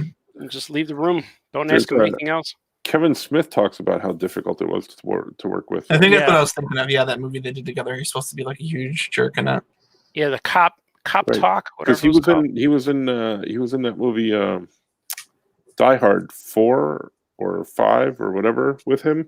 Kevin Smith played that techno guy in the basement of his mom's house. Oh, did he? So that's how he met Bruce Willis, and then he cast him in Cop Out. Yeah, the He was cop show, cast yeah. it, and they didn't. Him and Tracy Morgan, I think, right? Yeah. And they they did not get along very well. I saw that movie. I liked it. That Cop Out. People said that was bad too, and I said, "What's so bad? This is all right. It's entertaining." There was like the you heard like the Blade 3 stuff? Like on Yeah. the set of Blade 3, like apparently Wesley Snipes was supposed to be like extremely hard to work with. Oh yeah. And there's this thing, like, you can look it up. It's like really, I'll actually look it up now. Where apparently there's like a scene where like Blade is supposed to like wake up, and like Wesley Snipes like refused to do it, so they like CGI'd like eyeballs onto Wesley Snipes' face to make it look like he opens his eyes. And it's like the scariest thing. It like looks like a little kid did it. And let me try to find it. Wesley Snipes. I remember you were using Wesley Snipes as your what do you call that? Your isotope. What do they call thing? Avatar. Avatar. Oh, yeah. You're using it for your avatar for a while. It's kind of hard to tell, but this is like, look how like weird those look. Those aren't his eyes. Oh, They yeah, had, like, I remember CGI. that. Yeah. Yeah. And they said apparently like on the set he was like in character as Blade. Like he wouldn't, like if someone would be like Wesley, he wouldn't respond. You'd have to say Blade. You know, you need to step in the shot or whatever. And Yeah, that's cool. and I think he beat up David Goyer. I think, or he put him in like a Choke chokehold or him? something. Yeah. That's funny. I know a lot of actors are like that when they go to when they're on set like that. When they're Well, in he- character, they stay that way. He was in he was in the Expendables 3 with and now they just announced that they're going to be doing Demolition Man 2. Oh yeah. Really? Yep. It's I like hope a it's good. 35-year-old movie. But I don't Yeah. think Wesley Snipes will be in it because didn't he die in that first one? Simon Phoenix. Maybe they'll clone him. He had Oh, yellow yeah. hair in that, right? Yeah. When he's like Wasn't he's like Stallone in karate it too? karate kicking an ATM machine. Was he? They're like finding him for swearing. Demolition Maybe- Man's great, dude. I love that movie. I Maybe don't maybe know if I ever saw they'll it. maybe they'll explain what the 3 shells are for now. I don't know. Good. Is that mean, the that movie where That was Demolition Man, right? With Sandra Bullock, right? Yeah. I always Yeah. confuse that with Judge Dredd though, because there's like the same people in it. because he wanted to be all romantic, but she couldn't touch him, right, or something? They wear Isn't those that weird the movie? sets. Yeah, it's like Yeah. yeah. And That's there how were it the is now, though. The 3 shells in the bathroom, and then Taco Bell won the franchise wars. Oh, and like they're like playing the Jolly Green Giant song and like a piano. I don't know any of this. I saw one time Someone maybe in figured the out theater. the 3 shells. There's like a really gross thing of like how to use the 3 shells. Like it's like you take 2 of the shells to like pull out poo out of your butt, and then you use the other one to like scoop it out or something. It's really gross. Someone made like a diagram. Holy shit, this is so gross. That's gross. Yeah, here. Yeah, look at Are you gonna show it? Oh yeah. yeah, hang on. What is that? In Demolition Man, they keep making the joke about like he goes to use the bathroom and they're like, "There's no toilet paper in there. There's only 3 shells in there." And I guess someone figured out where you like pull the poo out of your butt like a clamp and then Ah, wipe with the other one, then you toss them in there. As long as pretty it good, doesn't though. hurt, it looks clean.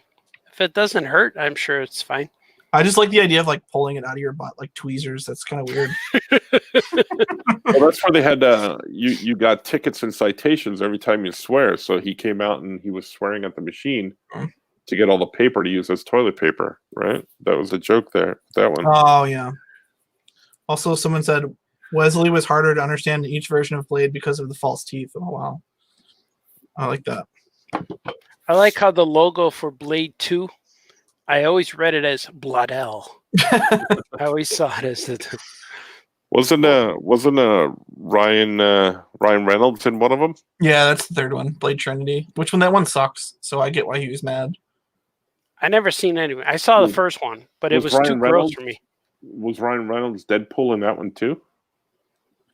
I mean, he was basically Deadpool in the is. first movie. Yeah. Yeah, he Yeah, basically he's is just like super sarcastic and whatever. But that's like weird to make a movie that's like so central on that character and then introduce two characters who are supposed to be like equally as badass, which I get is like kind of weird. I never saw the Trinity, That's what it is. That's the third one. the Blide Trinity. Yeah, The Bloodell Trinity. Blade 1 and 2 rule. Blade 2 is awesome, but Bloodell. you guys They like should've- Wesley Snipes over there in the whoever's watching. You guys like what's your favorite Wesley Snipes movie? They should have teamed him up with Ghost Rider. That would have been cool. I Yeah, just saw crossover. Expendables 3 tonight, so he was in that. Are those sequels cool? Because the first one I was kind of whatever about. Yeah, the sequels are exactly the same, Yeah. but they're fun wallpaper blow them up movie type thing. Yeah. You know? Yeah. Never saw him. Jason Statham, he's in that. I know Stone Cold Steve Austin's in one of them. Oh, really? Yeah, I think he's in the first one. He's in the Second first one. one. Then he He's gets killed. He's the bad guy. Yeah. Yeah, he's because in he the- talks about it on his podcast, and then he's mad that they killed him off because they didn't know they were going to make more. He goes, "Man, I want to come back, but I can't." They could just give him a wig, make him be a different character. Or just make it be a twin brother. He'd look good with a wig. He's got that bald head. He could pull it Yeah, off. see, yeah, no problem. Wigs are always looking fake when you have real hair underneath them. You know. They could give him the Yeah. shite stash, you Yeah. know, squash mustache. That's all I gotta do. Mm-hmm. Lead singer, a winger. It's cool. I'm gonna try grow that. I got some fuzz going, but it's taking a while to go. You can look cool. You should. Mm-hmm. Did Now's you have the to time. shave your beard for face mask and stuff? Yeah. Yeah, N95s, they don't seal, so you can't have anything like around there. So Because you have to wear those special ones, right? Mhm. Yeah, those are like N95s. They don't seal if they're like on the side of your face or whatever. Yeah. Mm-hmm. Man. Well, You guys should just grow one just to look cool. Mm-hmm. I haven't shaved in days, so it all happens. Mm. Yeah, Artie, you should get one, man. I should, right? Yeah. Get a nice thick stash. How about the shades? Haven't had the shades in a while. You Mm-hmm. look like an anime character. Mm-hmm. It's cool. Okay, Scoot said he's going to bed, but he just liked one of my statuses. Liar. Going to bed. It's probably lying in bed, scrolling through your feed right now. He's laughing. Talking He's probably to- not. He didn't go to bed. He's still drawing. He's laughing at us. It's like finally. You know who's going to go to bed though? This guy. Oh yeah. Yeah. I'm gonna get more coffee, maybe. We You're can just gonna do it. something. Artie, just gonna do it solo, or Franco, you're hosting, right? Yeah. Yeah. All right, I think I'm gonna dip out too. It's good seeing you guys. Yeah, you're Yeah. awesome. All right, thank you. Yoshim Shitsky. You know. See you later. Good night, guys. You're a good All right, man, man. sir. Later. Cool. Later. Okay, bye bye. Up here in Oh, yeah. Canada, they're broadcasting Steve Austin's Broken Skull sessions where he interviews WWE stars. Have you seen? Oh yeah, I've seen a couple of those. I've seen Mhm. those. The Undertaker one, and I saw the Kane one. I want to see the other ones, but I'm almost thinking of getting rid of the WWE network because there's nothing like that I want to see. I usually see the pay-per-views on there, but I can't Mhm. stand it without the audience. It's Right. weird. It's too weird, so I can't watch it. I know they're WWE is playing classic ones now. They're just airing reruns from what I saw, unless that's a 1 day week show. Because I know they're on like 3 or 4 days a week. Yeah. Maybe they're On I know they're, FS1, they're replaying old pay-per-views and stuff like that. yeah, But on USA and stuff like that, they're showing Yeah. new ones, but there's no audience in those. So yeah, it's weird. They look like they're rehearsing. That's no. what it looks like to me. And there's No. no pop when the bad guy shows up. Right, yeah. So like the Yeah. audience interaction is like, whoa, like when a guy comes out of nowhere and stuff like that. So it's weird doing that without an audience. So hmm no. They should just put the audience effect in there. You know, Yeah. it's a sound effect. that'd be funny. They should do Well, it. it's weird, like baseball in either Korea or Japan, where they're starting up. Yeah. One of those places, they have these big, like sheets of fabric with audience members printed on them. Oh, and cool. they put them up in the stands. Oh, that's but cool. they're like cartoon people, but they're Yeah, it's weird. that's good. You got to get creative You because if you don't have any sounds, it's gonna be hard to watch. know, Listen But, to. I don't know. I may have to order a new headset because this one's not working. I have to find out what's happening with it tomorrow. Mm. But it was working fine, and then halfway through the conversation, it just cut out on me. I think you guys could hear me, but I couldn't hear anything you guys were saying. Yeah, we heard you the whole time. Sure. No. Oh. No. Right, dude. Oh yeah, man. I think I'm gonna go. You're up all night. Have fun drawing. Yeah, I'm awake now. Do some live streams. People will come in. You'll get a whole new audience in the middle of the night. Yeah, maybe. Or maybe I'll try a YouTube stream. I don't know. No. But I don't know I don't know who's on there. But Facebook is where I know everybody. Yeah. Maybe I'll do it. I got some pages to ink here today. I got to letter some pages, ink some pages, draw some pages. Pages. I got pages, lots of pages. Lots of pages. Yeah. Pages are always in my future. Mhm. Lots to do. All right, brother. Yeah, Have a man. good night. You're a good man, sir. I'll talk to you on the week that is next because Yeah. I'm gonna do some painting and take some time off this weekend. So Ooh, that sounds good. yeah, I'm man. gonna try to get to Harold's. Ooh, Maybe. well, good stuff. We're supposed to go to the drive-in movie because they're quarantining it. They're separating cars every few lengths or car lengths or whatever. So we'll see. Nice. Eat in the car, bring some Harold's. That'd be fun. Yeah. Something will happen. You're a good All right. man, sir. All right, brother. I'll talk Thanks to you for soon. thanks for joining us in this impromptu podcast jam. It's not even an Oh Yeah podcast. No? I refuse to call it an Oh Yeah podcast. Although it did turn into one because we were all here Yeah, at one point or another. it's an in and out jam. Yeah, No. it's got us in there. Johnny was here. Yeah, Mhm. Scoot, Shite, everybody. Uh-huh. Yeah. Skoke didn't show up, did he? He might at some point. Who knows? After we leave, he'll show up. Mm-hmm. Still got to say I like Pink very much, Lois. Though. I still like it too, but I don't know if I could say. I like psychedelic backgrounds very much, Lois. You guys are awesome. Follow us when you see us. All right. Okay, bye-bye.